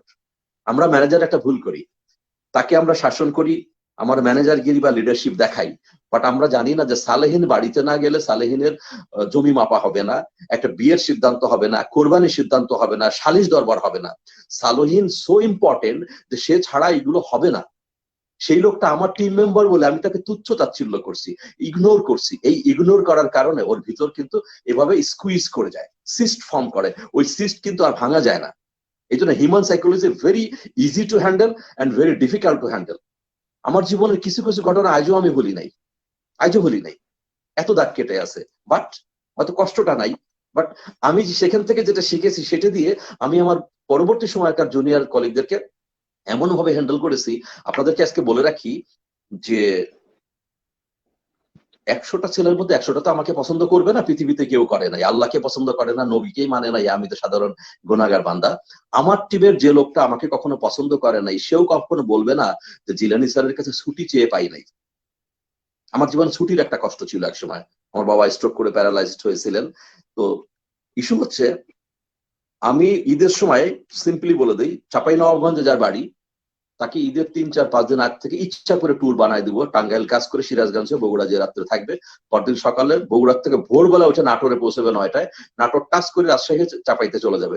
আমার উদ্দেশ্য তাকে 2 থেকে 3 দিন আগে চাপাইতে পাঠানো, খুলনায় পাঠানো, চিটাগংয়ে পাঠানো, তার বাড়িতে থাকবে, প্রয়োজনে চাপাইয়ের সমস্ত থানায় কাজ করবে, রাজশাহী এসে কাজ করবে। বাট ওই ছেলেটা ঈদের 3 দিনের সাথে আরো 2 দিন বা 3 দিন এডিশনাল পেয়ে গেল, আমি করে দিলাম। অনেক সময়, শুধু ঈদ না, বিভিন্ন সময় আমি কিন্তু এগুলো করে দিয়েছি। কারণ একটা চাকরিরত ছেলের আধা দিন যে কত দামি, একটা দিন যে কত দামি আমি জানি। কারণ সেই কলিগের জন্য যখন আমি একদিন করে দিই ব্যবস্থা, সে আমার 1 মাসের কাজ করে দেয় ফিরে এসে। This is the thing, transparent হতে হবে এবং এমপ্যাথি থাকতে হবে, শুধু সিম্প্যাথি না। সো একজন সুপারভাইজার হতে গেলেই যদি ক্ষমতার ব্যবহার কখনো করা উচিত না, তাকে জানা উচিত যে, আমি আপনাদেরকে by the by, Najmun Nahar এমন একটা প্রশ্ন করেছেন, আমার সময় আছে তো সালেহিন উত্তর দেওয়ার? জি জি, অ্যাবসলিউটলি অ্যাবসলিউটলি। ওকে, আমি যেহেতু ম্যানেজার বা লিডার এই লেভেলদের জন্য একটা কথা বলি, আমি লিডারশিপ ট্রেনিং করতে যাই কিন্তু কখনো লিডারশিপের সংজ্ঞা টাঙ্গা বলি না, আর কেতাবি সংজ্ঞা, আমি যা কিছু কথা বলি কখনো কেতাব না, ইউটিউব না, গুগল না, আমার জুতো শুকতলা খরচ করার কথা কিন্তু আমি বলি, মিলে যেতে পারে, but I never talk any bookish knowledge. Issue হচ্ছে, আমি লিডারশিপের সংজ্ঞা আমার মতো করে বলি, বাট আমি শুরু করি রবীন্দ্রনাথ দিয়ে। রবীন্দ্রনাথের পূজা পর্বের একটা গানের প্রথম কয়েকটা লাইন আমার কাছে বেস্ট মানে ডেফিনেশন অফ লিডারশিপ। পূজা পর্বের ঈশ্বরকে উদ্দেশ্য করে উনি বলছেন, তাই তোমার আনন্দ আমার পর, তুমি তাই এসেছো নিচে, আমায় নইলে ত্রিভুবনেশ্বর, তোমার প্রেম হতো যে মিছে। তুমি মানে ঈশ্বর, আল্লাহ ভগবান খোদা যাই বলি, তাই তোমার আনন্দ আমার পর, তুমি তাই এসেছো নিচে। আমরা ধরে নেই যে ঈশ্বর উপরে থাকে, কাল্পনিক। তো সেই জন্য তুমি আমার কাছে আসছো। আর আমায় নইলে, আমি না থাকলে, আমায় নইলে ত্রিভুবনেশ্বর, স্বর্গমর্ত পাতাল, এই তিনটা ভুবনের ঈশ্বর, ত্রিভুবনেশ্বর, তোমার প্রেম হতো যে মিছে। তুমি যে প্রেমময়, অনন্ত অসীম প্রেমময় তুমি, তাই না? অহুয়াল গফুরুল ওদুদ বলা হয় না? তো তুমি যে ক্ষমাশীল, তুমি যে প্রেমময়, প্রমাণ কোথায়? আমি না হলে তো প্রমাণ হবে না কখনোই। আমি আসি বলে যে তুমি প্রেমময় খোদা, এটা প্রমাণ আছে। আমার অস্তিত্বই হচ্ছে তোমার প্রেমময়, আদারওয়াইজ তুমি প্রেমময় না। এটাও এই জন্য বলি, ওই 5 জন কলিগ, 5টা সালেহীন আছে বলেই আমি ম্যানেজার, আদারওয়াইজ আমার কোনো প্রয়োজন নেই। আমাকে আগে I have two perceive it, I have to understand this, যে আমি কেন এখানে, আমার অস্তিত্ব কেন। আমার অস্তিত্ব ওই 5 জন কলিগের, 50 জন বা 500 জন কলিগের জন্য। তাহলে কিন্তু আমি ভালো করে রিয়েলাইজ করবো যে ওদেরকে আমার কিভাবে হ্যান্ডেল করতে হবে। আর একজন ম্যানেজার হতে গেলে আমি মনে করি যে তাকে কিন্তু খুব ভালো করে সাইকো অ্যানালাইসিসটা ভালো করে বোঝা উচিত, সাইকোলজি হ্যান্ডেল করা ভালো জানা উচিত। ভালো সেল করলে প্রমোশন দিয়ে টিম, আমি অনেক জায়গায় দেখেছি যে প্রমোশন একটু ভালো করলে প্রমোশন দিচ্ছে, প্রমোশনের পরে মানে ইন্টারেস্টিং, প্রমোশনের পরে টিমে পাঠিয়ে দিচ্ছে, তাকে ট্রেনিং দিচ্ছে না। পরে আমি জয়েন করার পরে বললাম যে ও এটা হতে পারে না, কারণ ও আগে ছিল এক্সিকিউটিভ, এখন হলো ম্যানেজার। তো ম্যানেজার হয়ে তার রোল কি, কিভাবে সে টিম হ্যান্ডেল করবে, এই ট্রেনিং ছাড়া কখনোই তাকে ফিল্ডে পাঠানো যাবে না। তো একজন ম্যানেজার সাকসেসফুল হবে তখনই যখন সে টিমকে বুঝবে, টিম এবং তার এক্সপার্টাইজ দিয়ে টিমের প্রত্যেকটা কলিগকে আপন করে নিয়ে কাজ করবে। অবশ্যই অ্যাডমিনিস্ট্রেশনের মধ্যে, কোম্পানির পলিসির মধ্যে থেকে, not at the cost of policy, at the cost of personality, আপনার ব্যক্তিত্বকে বিসর্জন দিয়ে না কিন্তু। তাহলে আমি মনে করি যে সবচেয়ে ভালো রেজাল্ট হোক, সাস্টেইনেবল রেজাল্ট যেটা বলে, এই রেজাল্ট আপনি কোনোদিন না থাকলেও। কারণ আমি যখন কাজ করেছি, আমার কাছে আমি একটা কথা বলি, আমি মাপ চেয়ে নিচ্ছি, আমি বলি যে মুসলমান সেলসম্যানের ঘাড়ে 2টা ফেরেশতা থাকে না, 2 ঘাড়ে 2টা না। তখন মুসলমান সেলস ম্যানেজার করে, মানে এক ঘাড়ে 2টা ফেরেশতা দিয়ে আরেক ঘাড়ে তার বসকে কল্পনা করে। তার মানে আমার বস আমার সঙ্গে আছেন। সে সবসময় চিন্তা করে, অ্যালোন কাজ করলেও চিন্তা করে যে my team leader, my manager, my boss is with me, এটা কল্পনা করে এবং সেভাবেই সে কাজ করে। আর কাজ করবে তো নিজের জন্য, নিজের ফিউচারের জন্য, নিজের স্বপ্ন পূরণ করার জন্য। সো আমি বসের জন্য বা চাকরির জন্য তো চাকরি কাজ করি না। এই মোটিভেশনটা যদি কলিগকে দেওয়া যায়, এবং সবচেয়ে বড় কথা, কলিগকে কাজের পাশাপাশি যদি তার ভ্যালু অ্যাড করে দেওয়া যায়, একটু একটু করে তাকে শেখানো যায়। আমার সাকসেসের অ্যাজ এ ম্যানেজারিয়াল জব থেকে শুরু করে এক্সিকিউটিভ ডিরেক্টর পর্যন্ত সাকসেসের পিছনে অন্যতম কারণ, আমার জুনিয়রদেরকে প্রতিনিয়ত আমি শেখাইছি, ট্রেনিং দিয়েছি যে আপনাকে আমার পজিশনে আসতে হবে, আপনি মার্কেটকে তৈরি করেন, আমি আপনাকে তৈরি করব। দ্যাট ওয়াজ মাই কথা, যে কারণে তারা তাদের মতো করে কাজ করে আসছে। সো ম্যানেজার নিজেকে কিন্তু এই ধরনের কিছু গুণে গুণান্বিত হতে হবে, সো দ্যাট সে তার টিমের কাছ থেকে শুধু সেলস রেজাল্টটা নিয়ে আসবে না, টিমের প্রত্যেকটা ছেলেকে তৈরি করে নিয়ে আসবে, প্রত্যেকটা মেম্বারকে তৈরি করে নিয়ে আসবে। এবং আমার কাছে একজন ম্যানেজার কখনোই তার পারফরমেন্স অর্থাৎ তার অ্যাচিভমেন্ট দিয়ে না, সে কত টাকা রেভিনিউ নিয়ে আসলো সেটা দিয়ে না, তার টিম থেকে কতজন তার রিপ্লেসমেন্ট তৈরি করতে পারলো, হিউম্যান রিসোর্স তৈরি করতে পারলো, নেক্সট প্রমোশন দেওয়ার মতো কয়টা মানুষ তৈরি করতে পারলো, এটা কিন্তু আমি কনসিডার করেছি। Thank you ma'am. Thank you very much. Thank you very much. অনেক উত্তর হয়ে গেল। Thank you very much. জি ম্যাডাম, আর কিছু অ্যাড করতে জাস্ট সামারি যেটা মানে বুঝতে পারলাম যে আপনার ডিসকাশন থেকে, সেটা যে এট ফার্স্ট একজন সেলস ম্যানেজারকে সবার প্রথমে একজন he has to be a very great motivator and he has to be a leader rather than a boss. যে আপনাকে বসি বিহেভিয়ার না করে একজন টিম মেম্বার হিসেবে, লিডার হিসেবে, লাইক এ প্যারেন্ট, যে নার্চার করে আপনার সেলস ফোর্স টিমটাকে ক্রিয়েট করে নিতে হবে, যেন তার রিপ্লেসমেন্ট সে নেক্সট ডে তার টিম মেম্বারদের মধ্যে যেন খুঁজে পায়। তো এইভাবে করে মোটিভেট করে যেন সেলস ফোর্সটাকে ক্রিয়েট করতে পারে এবং তৈরি করে নিতে পারে ফিউচারের জন্য, সেটাই হবে একজন গুড সেলস ম্যানেজারের কোয়ালিটি। এবং এই ক্ষেত্রে জি স্যার, এবং এই ক্ষেত্রে HR also plays a vital role by giving training and motivation and also some other vital recruitment stuff. Thank you sir. Hopefully আমার স্টুডেন্টরা আপনার এই ইম্পর্টেন্ট ইনসাইট গুলো থেকে অনেক কিছু ক্লিয়ার হয়ে যাবে তাদের knowledge. Thank you sir. Right, thank you. আচ্ছা, আপনাদের দুজনকেই, স্যারকে এবং ম্যাডামকে আমি একটু টেকনিক্যাল সামারাইজ করি, যেহেতু স্টুডেন্টরা আছেন।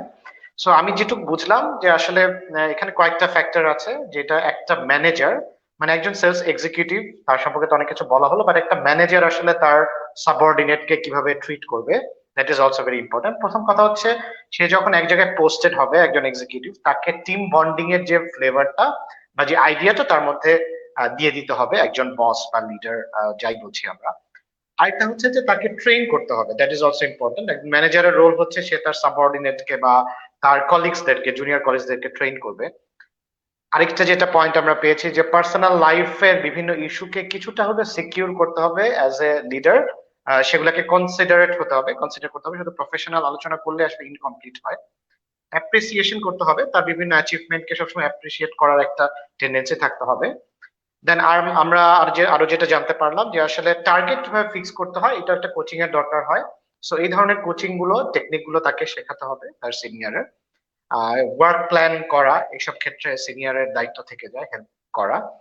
দেন কিছু শর্ট টার্ম গোল যাতে সে সেট করতে পারে, যে হাফ এ ডে গোল বা উইকলি গোল বা ডেইলি গোল, হ্যাঁ, এগুলো সেটিং এর ক্ষেত্রে তাকে হেল্প করতে হবে। এবং অলসো আরেকটা যেটা আমরা জানতে পাই যে ফলো আপ করতে হবে, একজন লিডার, সেলস লিডার, সে ফলো আপ করবে তার জুনিয়রদেরকে।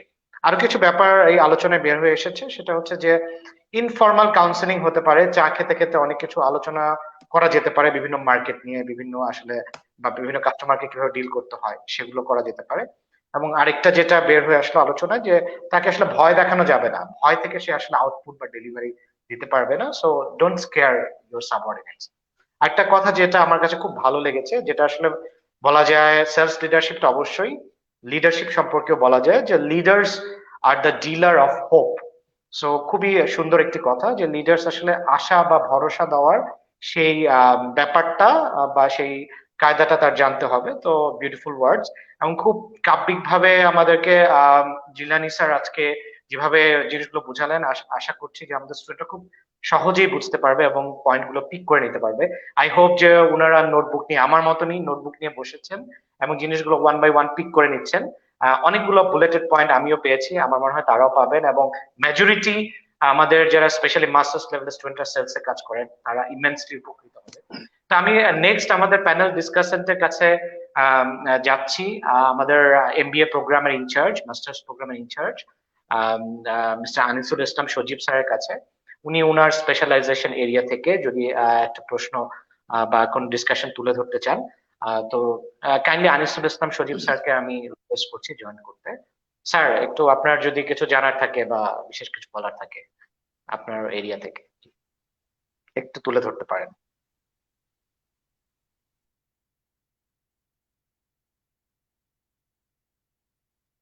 হ্যাঁ, জি, শোনা যাচ্ছে স্যার? আসসালামু আলাইকুম স্যার। ওয়ালাইকুম আসসালাম।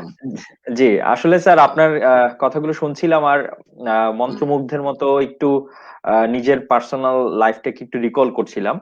আমি ব্যাক এট 2011 যখন রাজশাহী ইউনিভার্সিটি থেকে এমবিএ শেষ করে বেরোই, তো আমার ফার্স্ট জব ছিল সেলসে অ্যাজ এ টেরিটরি অফিসার, এবং একটা one of the biggest corporate giant giant company in Bangladesh. আমি সভাপতির নামটা বলছি না। তো তারপরেও আমার আসলে একাডেমিশিয়ান হওয়ার প্রথম থেকে ইচ্ছা ছিল। তারপরে যখন আমি after working there in 3 months, আমি যখনই I got the opportunity, I shifted my career. তো এই 3 মাসে আমার যে অভিজ্ঞতাটা হয়েছে, সেই অভিজ্ঞতাটা কিন্তু স্যার আজকে আপনার কথায় একেবারে মিলে যাচ্ছে। সেটা হলো মানে আমি আমার আপনার কথা শুনে মনে হচ্ছে যে আপনার মতো যদি সুপিরিয়র ম্যানেজার থাকতো, সুপিরিয়র বস থাকতো, যদি একজন মানে এরকম যদি একটা টপ ম্যানেজমেন্ট থাকতো, তাহলে আসলে আমরা আসলে সেলস কে একে তো আমরা মনে হয় আমাদের যারা ইয়াং জেনারেশন আছে, আমাদের যারা স্টুডেন্টস আছে, এরা অনেকে স্যার, আপনি যদি from the bottom of my heart আমি বলছি যে অনেকেই আমরা সেলস কথা শুনলেই ভয় পাই। আমাদের মনের মধ্যে একটা আতঙ্ক যে আরে সেলস, হ্যাঁ ঠিক আছে, আমাকে একটা জব করতে হবে, আমি একটা চাকরি খুঁজছি, ওকে আমি কোথাও, যেহেতু তুলনামূলক সেলস এর জব ওপেনিংস গুলো অনেক বেশি, আমরা সেলস এ ঢুকছি। কিন্তু যে এই শুধুমাত্র এই ট্রেনিং বলেন বা ম্যানেজমেন্টের নার্চারিং এর অভাবে আমরা আসলে যার কোয়ালিটি আছে সেও আর ক্যারিয়ারে থাকতে চায় না। সে তখন ক্যারিয়ারকে শিফট করতে চায় যে না, আসলে সেলস আমার দ্বারা হবে না। আমি জুতোর তলা ঠিকই ক্ষয় করছি, কিন্তু কেউ আমার পিঠটা চাপড়ে দিয়ে বলছে না যে you did absolutely fine, you did very well. আর তো যেটা হচ্ছে আমরা প্রায় কিন্তু শুনি যে আমাদের যারা টপ ম্যানেজমেন্ট আছে তারা সামহাও মাঝে মধ্যে কেউ কেউ, আমি একটু ওপেনলি বলে দিচ্ছি যে আপনি হয়তো শুনবেন কিনা আমি জানি না স্যার, যে অনেক একটু মিসবিহেভ করে। হ্যাঁ, অনেক সময় এরকম শুনেছি, ইভেন স্ল্যাং ওয়ার্ডে কথা বলে। তো এটা আবার অনেকে পার্সোনালি নেয়। হ্যাঁ, তো যার কারণে আসলে সেলস ক্যারিয়ারে বুস্টিংটা আমার মনে হয় সেভাবে হচ্ছে না। তো তারপরেও হলো, যেহেতু আমাদের যারা অডিয়েন্স আছে এবং অনেকেই কিন্তু এই ইন্ডাস্ট্রিতে সাথে অনেক একটা ভাস্ট পিপল জড়িত স্যার। তো হুম, তারপরেও আমরা যখনই এই ইন্ডাস্ট্রির একজনের সাথে আরেকজন পরিচিত হই, তখন আমরা মাঝে মধ্যেই কিন্তু একজন আরেকজনকে বলতে শুনি, আচ্ছা ঠিক আছে, তুমি কোথায় আছো? ভাই আমি এই ইন্ডাস্ট্রিতে সেলসে আছি, কিন্তু এই ইন্ডাস্ট্রিতে।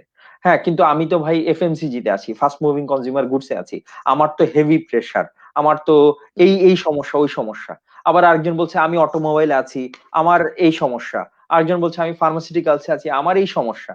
তো স্যার আপনি আপনার বর্ণাঢ্য ক্যারিয়ারে আপনি স্যার ফাইজার দিয়ে শুরু করেছেন, আপনি প্যাসিফিক ফার্মাসিউটিক্যালস এ কাজ করেছেন, আপনি অটোমোবাইল ইন্ডাস্ট্রি বাংলাদেশে one of the giant Runner Motors এ কাজ করেছেন, আপনি এর সাথে আপনি one of another giant Akij food and বেভারেজে কাজ করেছেন।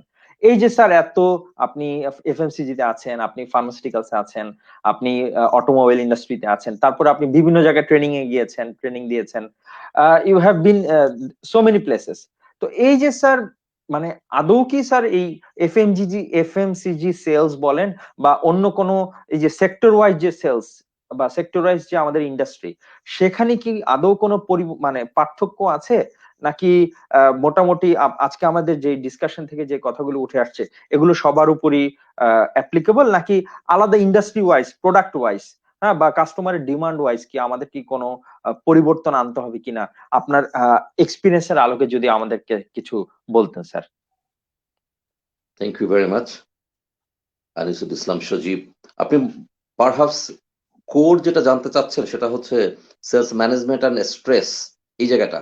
জি, জি স্যার, এবং এর সাথে সাথে যে আমাদের যে সেলস ইন্ডাস্ট্রির যে বিভিন্ন ভাগ আছে, মানে আমাদের প্রোডাক্ট অনুযায়ী, সেখানে কি আমাদের কোনো আলাদা কি কোনো সেপারেট কি কোনো ডিফারেন্সেস আছে কিনা among them? না, থ্যাংক ইউ ভেরি মাচ। আমি as for my career is concern pharmaceutical, automobile and food and beverage. FMCG. G. G, FMCG, food and beverage. Soft skill সেটের একটা ইন্টারেস্টিং জিনিস হচ্ছে, সফট স্কিল সেট যেটা, এটা transferable. Hard skill, কারণ আমি যদি ফার্মাসিউটিক্যালের কোনো ফ্যাক্টরিতে অথবা ডিস্ট্রিবিউশন বা এমন কোনো হার্ড স্কিল নিয়ে কাজ করতাম, ওইটা কিন্তু ট্রান্সফারেবল অটোমোবাইলে হতো না। আর অটোমোবাইল হলে সেটা ফুডে হতো না, এফএমসিজিতে হতো না। এই জন্য হার্ড স্কিল কিন্তু কখনোই ট্রান্সফারেবল না। সফট স্কিল সেটের মধ্যে সবচেয়ে ইন্টারেস্টিং হচ্ছে এটা transferable. From the very first day of my entry in Pfizer up to last day, আমি যতগুলো সফট স্কিল নিয়েছি সব সফট স্কিল গুলো আমার কাজে লাগছে। ফার্মাসিউটিক্যালের যে অভিজ্ঞতা সেটা কিন্তু আমি কাজে লাগিয়েছি অটোমোবাইলে। ফার্মা অ্যান্ড অটো মিলে যেটা হয়েছে সেটা কিন্তু এফএমসিজিতে। তবে প্রোডাক্টের নেচার, কাস্টমার মার্কেট সেগমেন্ট, কাস্টমারের ডেমোগ্রাফি সহ সবকিছু মিলে কিন্তু আলাদা। আপনি নিজেও জানেন এটা যে আসলে তিন রকমের। তো ন্যাচারালি সেখানে টুলস অ্যান্ড টেকনিক ভিন্ন।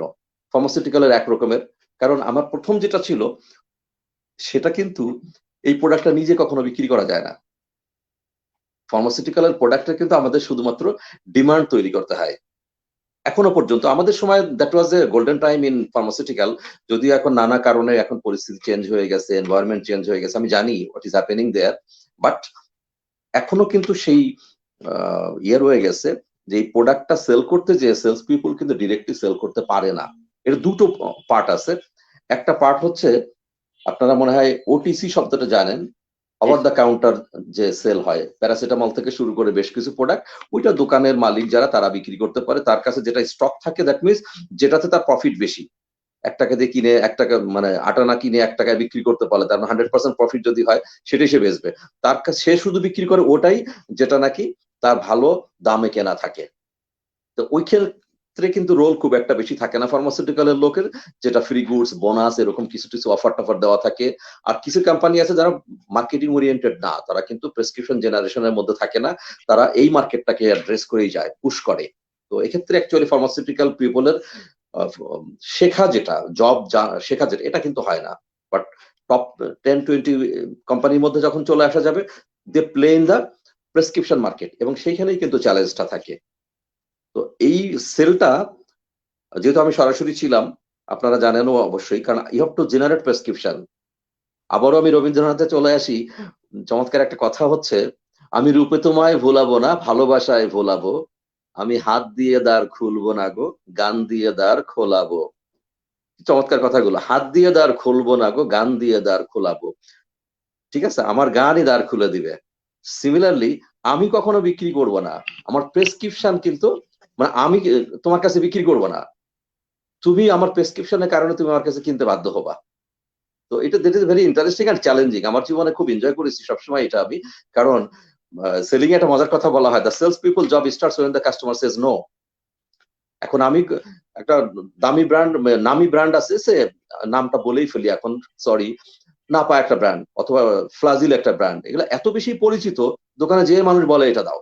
এখন কেউ যদি সেই ম্যান বেকার বা আগে যেটা ছিল, আমি সেই কোম্পানির নাম বলি, এখন নাম চেঞ্জ হয়ে গেছে, ওই কোম্পানিতে জয়েন করলে সে যদি ফ্লাজিল বিক্রি করে প্রচুর, সেক্ষেত্রে তার কোনো ক্রেডিট নেই। কারণ আমি কলিগদেরকে এটা বলেছিলাম যে হু ইজ মোর ভ্যালুয়েবল, কারণ মার্সিডিজ বেঞ্জের পিছনে দাঁড়ানো থাকে একটা মানুষ এবং মার্সিডিজ বেঞ্জ, এটা সেলসের সবচেয়ে বড় ইম্পর্টেন্ট জিনিস।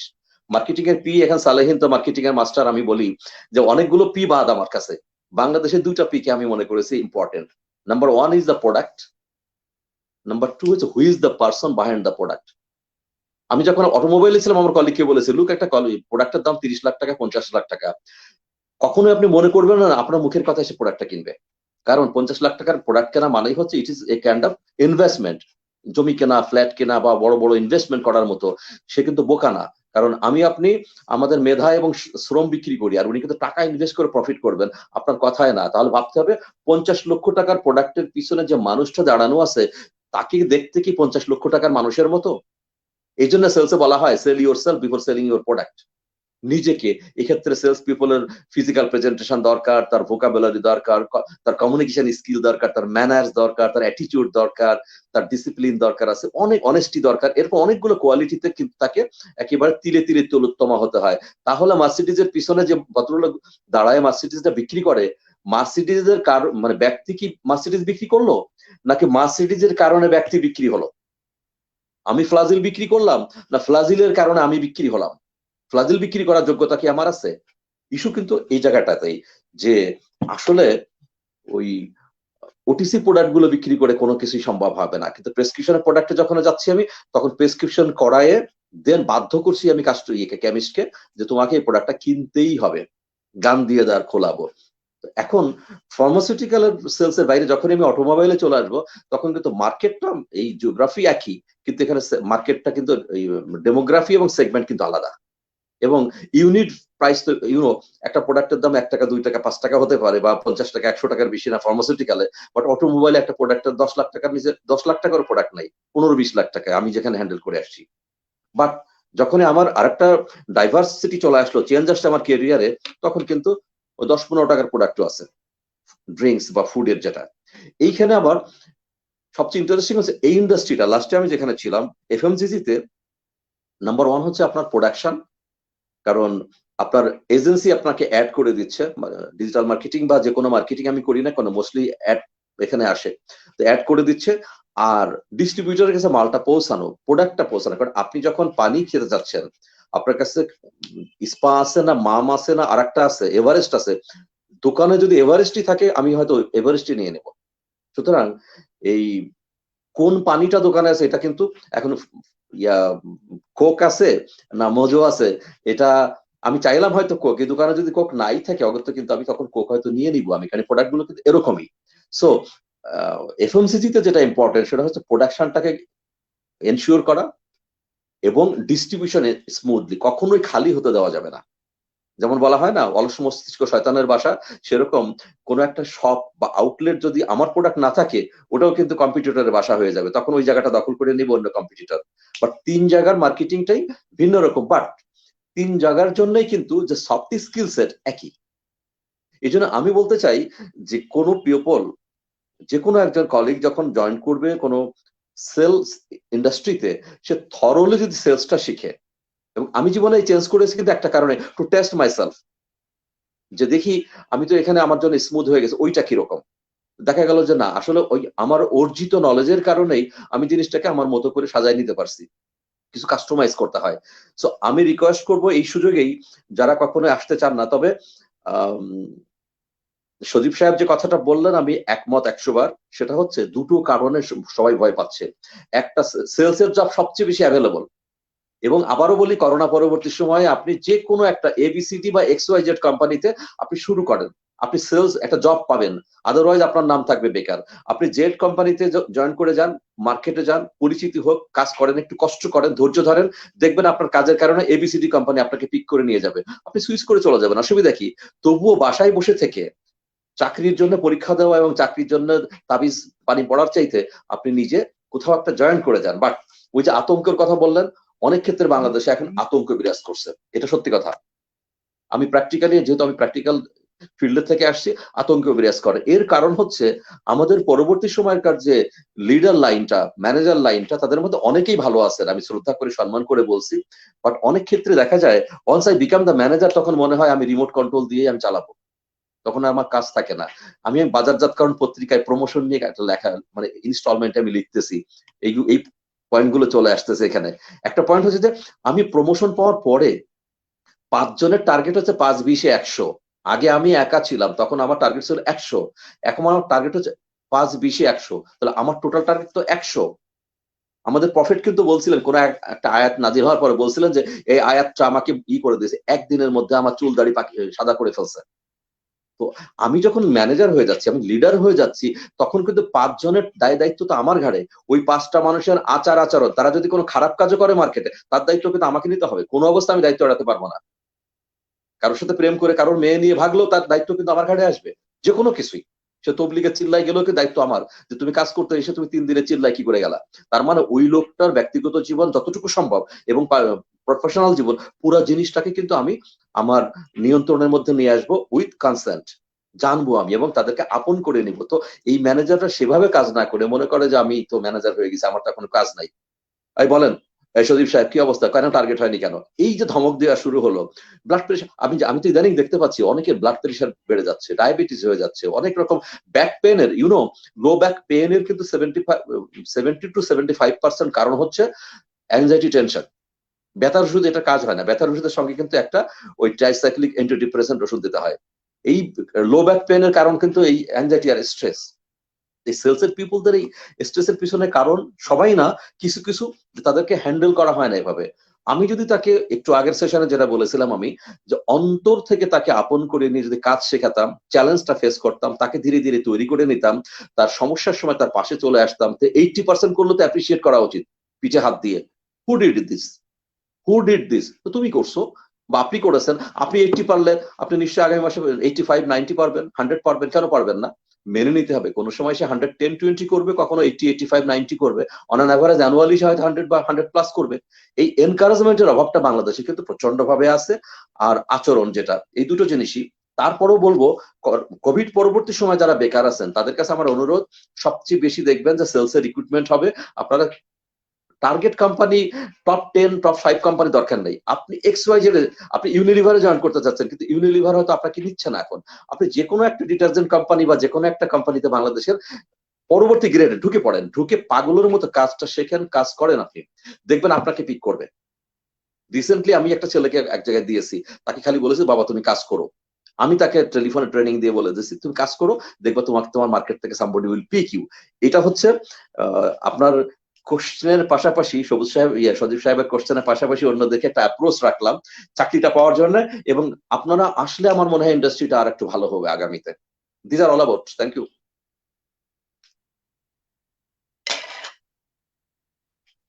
জি, অনেক ধন্যবাদ স্যার। আমি আসলে একেবারে রিয়েল লাইফ থেকে আসলে আমি আপনাকে কোশ্চেনটা করেছি, এবং আমার মনে হয়েছে এটা আমাদের অডিয়েন্সদের অনেকের মনের মধ্যে এই ধারণাটা আছে। তো স্যার আপনাকে অসংখ্য Right. ধন্যবাদ।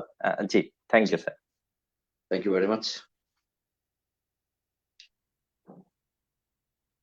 স্যার আপনি দুটো টার্ম বলেছেন, যে আপনি যখন একটা ইন্ডাস্ট্রি থেকে আরেকটা ইন্ডাস্ট্রিতে গেছেন তখন আপনি সফট স্কিলটাকে ক্যারি ফরওয়ার্ড করেছেন, হার্ড স্কিল আবার নতুন করে বিল্ড করতে হয়েছে। আমাদের স্টুডেন্টদের উদ্দেশ্যে খুব সংক্ষেপে যদি একটু সফট স্কিলটাকে একটু হালকা ডিফাইন করে দেন, আমার মনে হয় হেল্প হতো ওদের। আচ্ছা, ঠিক আছে, থ্যাংক ইউ। সফট স্কিল বলতে আমরা কিন্তু ইদানিং খুব বেশি কথাবার্তা হচ্ছে আমাদের সফট স্কিল নিয়ে। এই যে আমরা এখন কথাবার্তা বলছি, that means mister Salahin is asking me a question and I am replying. এক্ষেত্রে সালাহিনের মাথার মধ্যে প্রথমে একটা ভাবনার উদয় হয়েছে, একটা ভাবনা হয়েছে, ভাবনাটাকে সে শব্দে কনভার্ট করে ট্রান্সমিট করেছেন, উনি ট্রান্সমিট করেছেন এবং আমি রিসিভ করব, এনকোড হবে এবং ডিকোড হবে, যেটা বলা হয় কমিউনিকেশন। তার মানে আমরা যে কাজটা করছি এটাকে বলে কমিউনিকেশন। তো এতক্ষণ পর্যন্ত আমরা যা কিছু করে যাচ্ছি কমিউনিকেশন, এবং আপনারা যারা শুনছেন, আপনারা যদি খুব ভালো করে শুনে থাকেন এবং ভালো করে বুঝে থাকেন, তাহলে বুঝবো আমাদের কমিউনিকেশনটা effective communication. This is communication skill. এবার সেলিং স্কিল, যদি আমি সেলস নিয়ে কথা বলছি, যেহেতু একটা প্রোডাক্ট সেলস করতে গেলে একটা মানুষকে শুরুতেই বলেছিলাম যে প্রোডাক্ট সম্পর্কে থরো জানতে হবে, কম্পিটিশনের প্রোডাক্ট সম্পর্কে থরো জানতে হবে, এই প্রোডাক্ট কি কি কাজে লাগে সেটা আমাকে জানতে হবে, কাস্টমার কারা, এবং তাকে তার সময় মতো প্রোফাইল অনুযায়ী তার সাথে অ্যাপয়েন্টমেন্ট করে তার সঙ্গে কথা শুরু করতে হবে। এবং সেইটা যখন কথা বলতে হয় তখন আমি প্রোডাক্টের ফিচার বলতে হয়, অ্যাডভান্টেজ বলতে হয়, বেনিফিট বলতে হয়, কথা শুরু করতে হয় ওপেনিং, তারপরে আমার বেনিফিট সেল করতে হয় যে এই প্রোডাক্টটা আপনার এই কাজে লাগবে। সে হয়তো একটা অবজেক্টিভ দিবে, আমাকে অবজেকশন দিবে, অবজেকশন হ্যান্ডেলিং করতে হয়, আবার আমাকে ক্লোজ করে আলটিমেটলি সেলসটা ক্লোজ করে সেলসটা নিতে হয়। This is a selling skill. এটা এলাবোরেটলি তো এখন এখানে কথা বলতে পারবো না, এটা একটা সেলিং স্কিল গেল। আমরা দেখলাম কমিউনিকেশন। এবার সুপারভাইজারি ম্যানেজমেন্ট, একজন যখন 5 জন বা 10 জন টিম মেম্বারের একটা লিডার হবেন বা ম্যানেজার হবেন বা সুপারভাইজার হবেন, তখন সুপার মানে কিন্তু হচ্ছে উপরে, সুপার মানে হচ্ছে উপর, আর ভিশন মানে আমরা জানি চোখ দিয়ে যেটা আমরা দেখি ভিশন, অর্থাৎ উপর থেকে দেখা, বার্ডস আই ভিউ অনেক সময় বলা হয়ে থাকে, কারণ যখন হেলিকপ্টার থেকে উপরে দেখা হয় তখন দেখা যায় একরকম, আর আমি যখন ল্যাটারালি দেখি তখন দেখা যাবে অন্য রকমের। এই জন্য সুপারভিশন মানে এই 5 জনের মাথার উপর থেকে জিনিসটাকে আরো ব্রডার পার্সপেক্টিভে দেখা এবং এন্টায়ার জিনিস দেখে as per policy and strategy জিনিসগুলো হচ্ছে কিনা, না হলে কোথায় কোথায় ভেরিয়েশন হচ্ছে, আমি কি কি মেজার নেব, ইত্যাদি ইত্যাদি। These are the skills. এটা সুপারভাইজারি স্কিল। লিডারশিপ, আসলে লিডারশিপ কি? লিডারশিপ একটা স্কিল। দেন ক্রিয়েটিভ থিঙ্কিং বলে একটা কথা আছে। কাজ হচ্ছে না, যখনই কাজ হচ্ছে না তখনই কিন্তু বসছি, অনেক সময় আমরা বলি যে একটু মাথা চুলকাও, মাথা চুলকানোটাই হচ্ছে ক্রিয়েটিভ থিঙ্কিং। আরো নানা ভাবে চিন্তা করা যে কিভাবে এটা করতে, প্ল্যান এ কাজ করলো না, প্ল্যান বি হলো না, সি।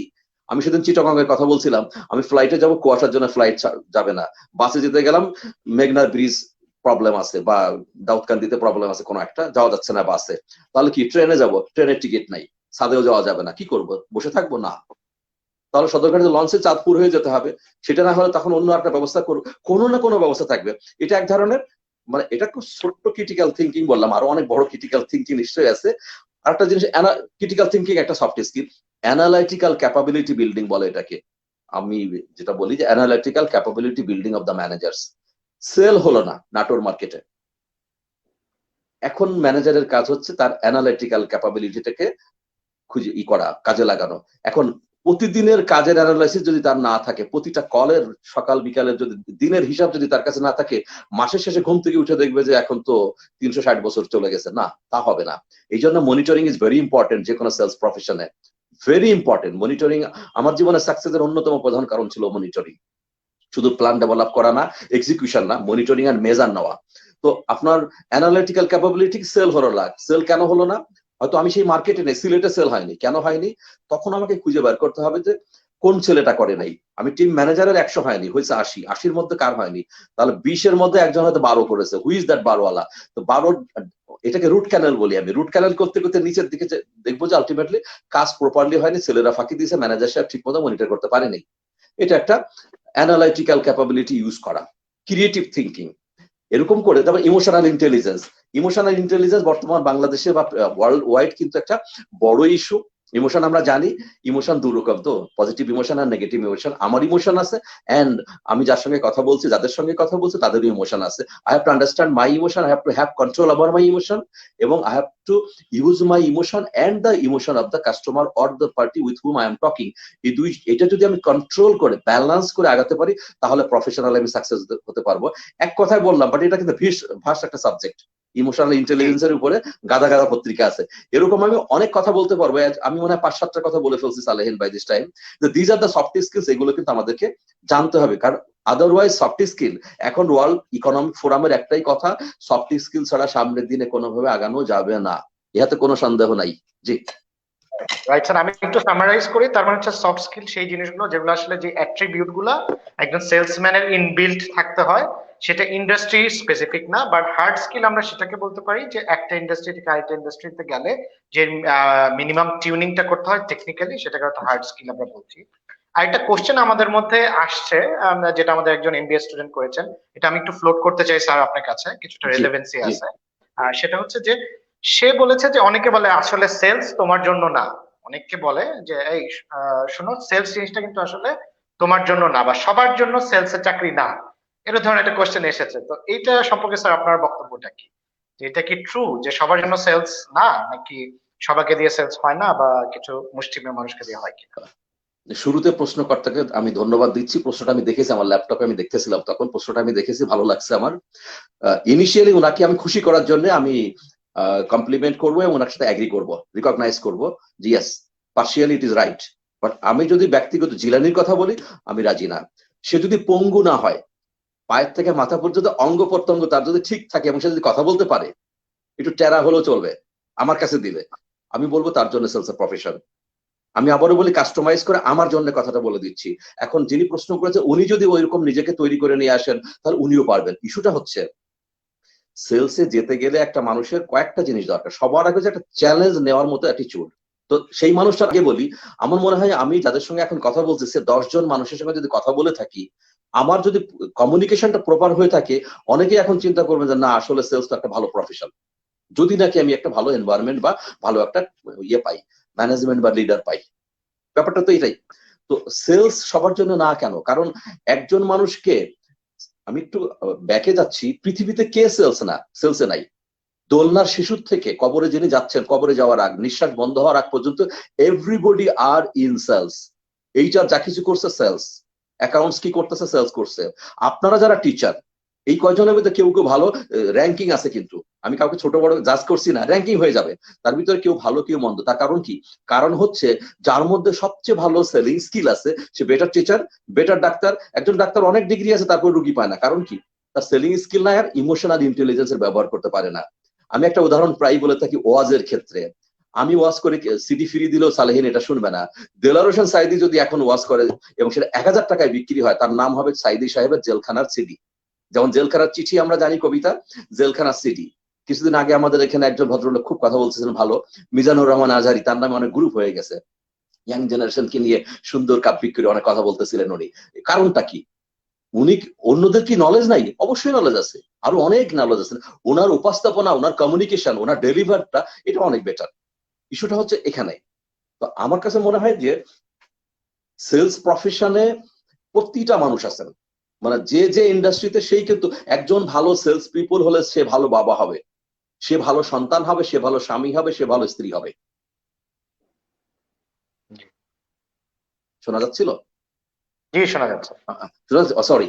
তো সে কিন্তু ইভেন মসজিদে সে ভালো হবে, মহল্লা সে সবচেয়ে ভালো, এভরিহোয়ার। আমি মনে করি সেলসে থাকার জন্য আমি বলছি, আর তা নাহলে আমি শিখতে পারতাম না এটা। প্রতিটা মানুষের একটা সেলসের ট্রেনিং দরকার। ইভেন যিনি কমার্শিয়ালে আছেন, মার্কেটিং এ আছেন, অ্যাকাউন্টসে আছেন, বিভিন্ন ডিপার্টমেন্টে আছেন, প্রত্যেকটা মানুষের একটা সেলসের ট্রেনিং দরকার। এবং একজন টিচারকে রিক্রুট করা হবে, প্রাইমারি টিচার, হাই স্কুলের টিচার, সেলসের ট্রেনিং দরকার। মসজিদে ইমাম সাহেবের সেলসের ট্রেনিং দরকার। দেখবেন সব ইমাম সাহেবের খুতবা কিন্তু ভালো হয় না। তার মানে কি? Selling skill is such a kind of skill, যে স্কিলটা শুধুমাত্র সেলস পিপলদের জন্য না, ফর এভরিবডি। এবং আমার দৃষ্টিতে তো পৃথিবীর শ্রেষ্ঠ সেলস পিপল ছিল আওয়ার প্রফেট। কারণ তার কমিউনিকেশন তো অন্যরকম ছিল। হি ওয়াজ এ সাকসেসফুল লিডার, যেমন ছিল সাকসেসফুল সেলস পিপলও। তো সেলসের জন্য আসার ক্ষেত্রে আমি যেটা মনে করি, সবাই একজন সেলসে আসলে তার যে ইনকমপ্লিট যে অ্যাট্রিবিউট থাকে সেগুলো কিন্তু হয়ে যায়। আর একটা কথা বাইদা ভাই সালেহিন বলে ফেললেন, ইনবিল্ট অথবা যেমন লিডারদের ক্ষেত্রে বলা হয় লিডার্স আর বর্ন, এটাই কাউন্টার XY থিওরির মতো বলা হচ্ছে leaders are made, leaders are not born. আমি ছোট্ট একটা এক্সাম্পল দিয়ে ক্লোজ করে দিই আজকে। আমার কাছে বগুড়াতে একটা ছেলেকে পাঠানো হলো, সে মালয়েশিয়াতে ছিল, দেশে আসার পরে তাকে সার্ভে টিমে নেওয়া হয়েছিল ফার্মাসিউটিক্যালের। তারপর ছেলেটা জন্ডিস হলো, আস্তে করে আমার কাছে বগুড়াতে পাঠিয়ে দেওয়া হলো। ছেলেটাকে দেখে আমি বুঝে গেলাম। রাত্রে I made a call to the marketing manager. উনি হাসতে হাসতে বললেন, বুঝছি কেন তুমি টেলিফোন করছো।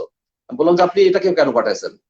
তো জিলানি আমি জানি এটাকে মানুষ করতে পারলে তুমি পারবা, তা নাহলে কুরবানি তোমার হাতে হবে।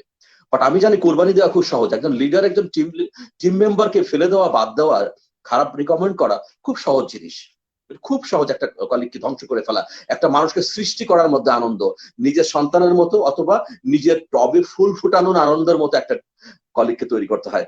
আই টুক এ চ্যালেঞ্জ, যে কোনোদিনও সেলস এর উপযুক্ত ছিল না, মার্কেটিং এ ছিল না, ছিল হচ্ছে অডিটে, তারপরে সে প্রেসক্রিপশন সার্ভেতে ছিল, মালয়েশিয়াতে কাজ করে আসছে। I took him, ultimately he was one of the best boy in north Bengal. আমার জিত ছিল যে আমি তাকে তৈরি করবো, আমি তো করে ছাড়ছি সেটা।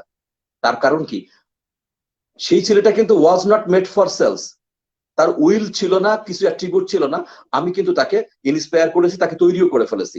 সো যিনি মনে করছেন যে আমি সেলসের উপযুক্ত না, আসলে সে হয়তো সাই, আর কিচ্ছু না।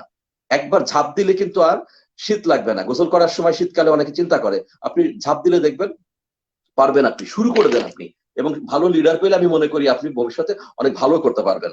শুধু হতে লাগবে কি, ওই অঙ্গ প্রত্যঙ্গ গুলো ঠিক থাকা লাগবে, কারণ সেলসের লোককে মুভ করতে হয় তো বিভিন্ন জায়গায়, এই মুভ করার জন্য তাকে সুস্থ হওয়া লাগবে, আর কিছু লাগবে না। Thank you. Thank you very much, well defined. আমার মনে হয় যে আমরা উত্তরটা পেয়েছি যেটা নিয়ে আলোচনা হচ্ছিল।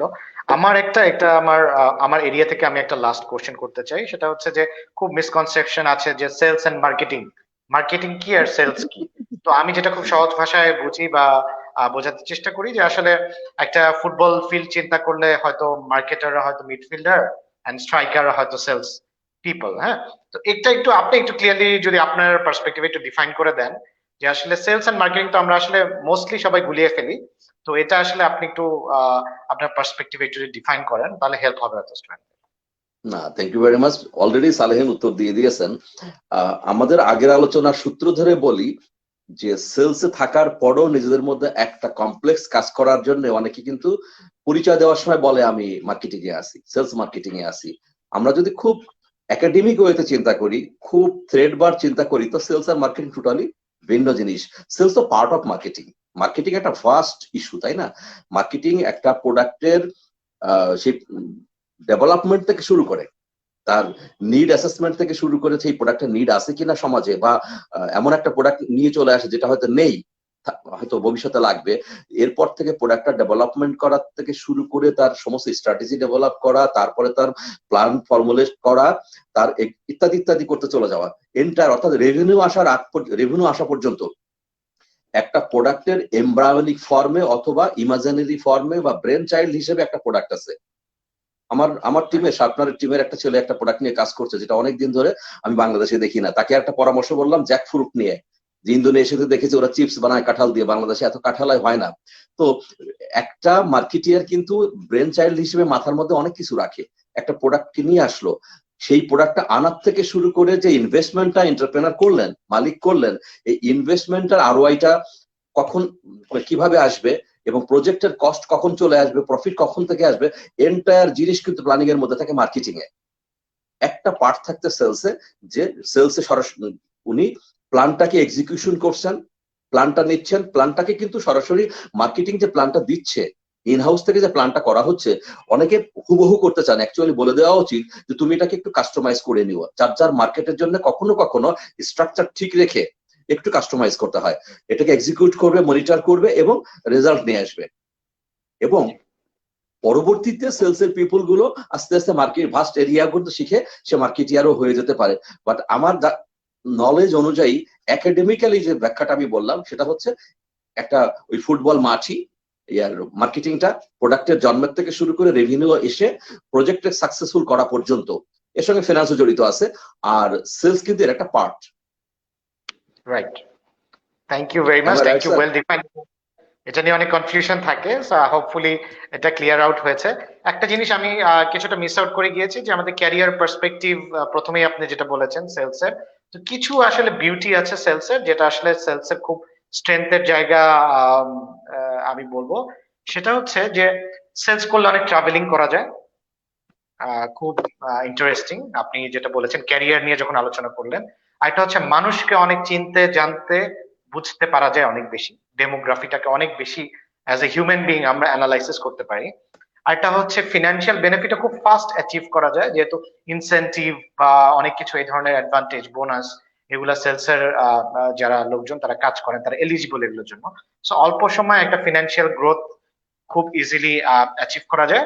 আর এটা হচ্ছে মোর স্কোপ ফর জবস, যে জবের জন্য অনেক বেশি স্কোপ সেলস এর। তো এটা ক্যারিয়ারের কিছু ইস্যু যেটা আমাদের ফার্স্ট ডিসকাশনে ছিল, তো এটা একটু সামারাইজ করার চেষ্টা করলাম। So there are lot of opportunities এবং there are some beauty of sales, যেগুলো আসলে যারা সেলস এ ক্যারিয়ার করে বা করতে চায় তারা যদি ক্লোজলি অবজার্ভ করে যে there are lot of advantages a salesperson can have to make him as a good professional. Also personally, sales can make you a versatile personality.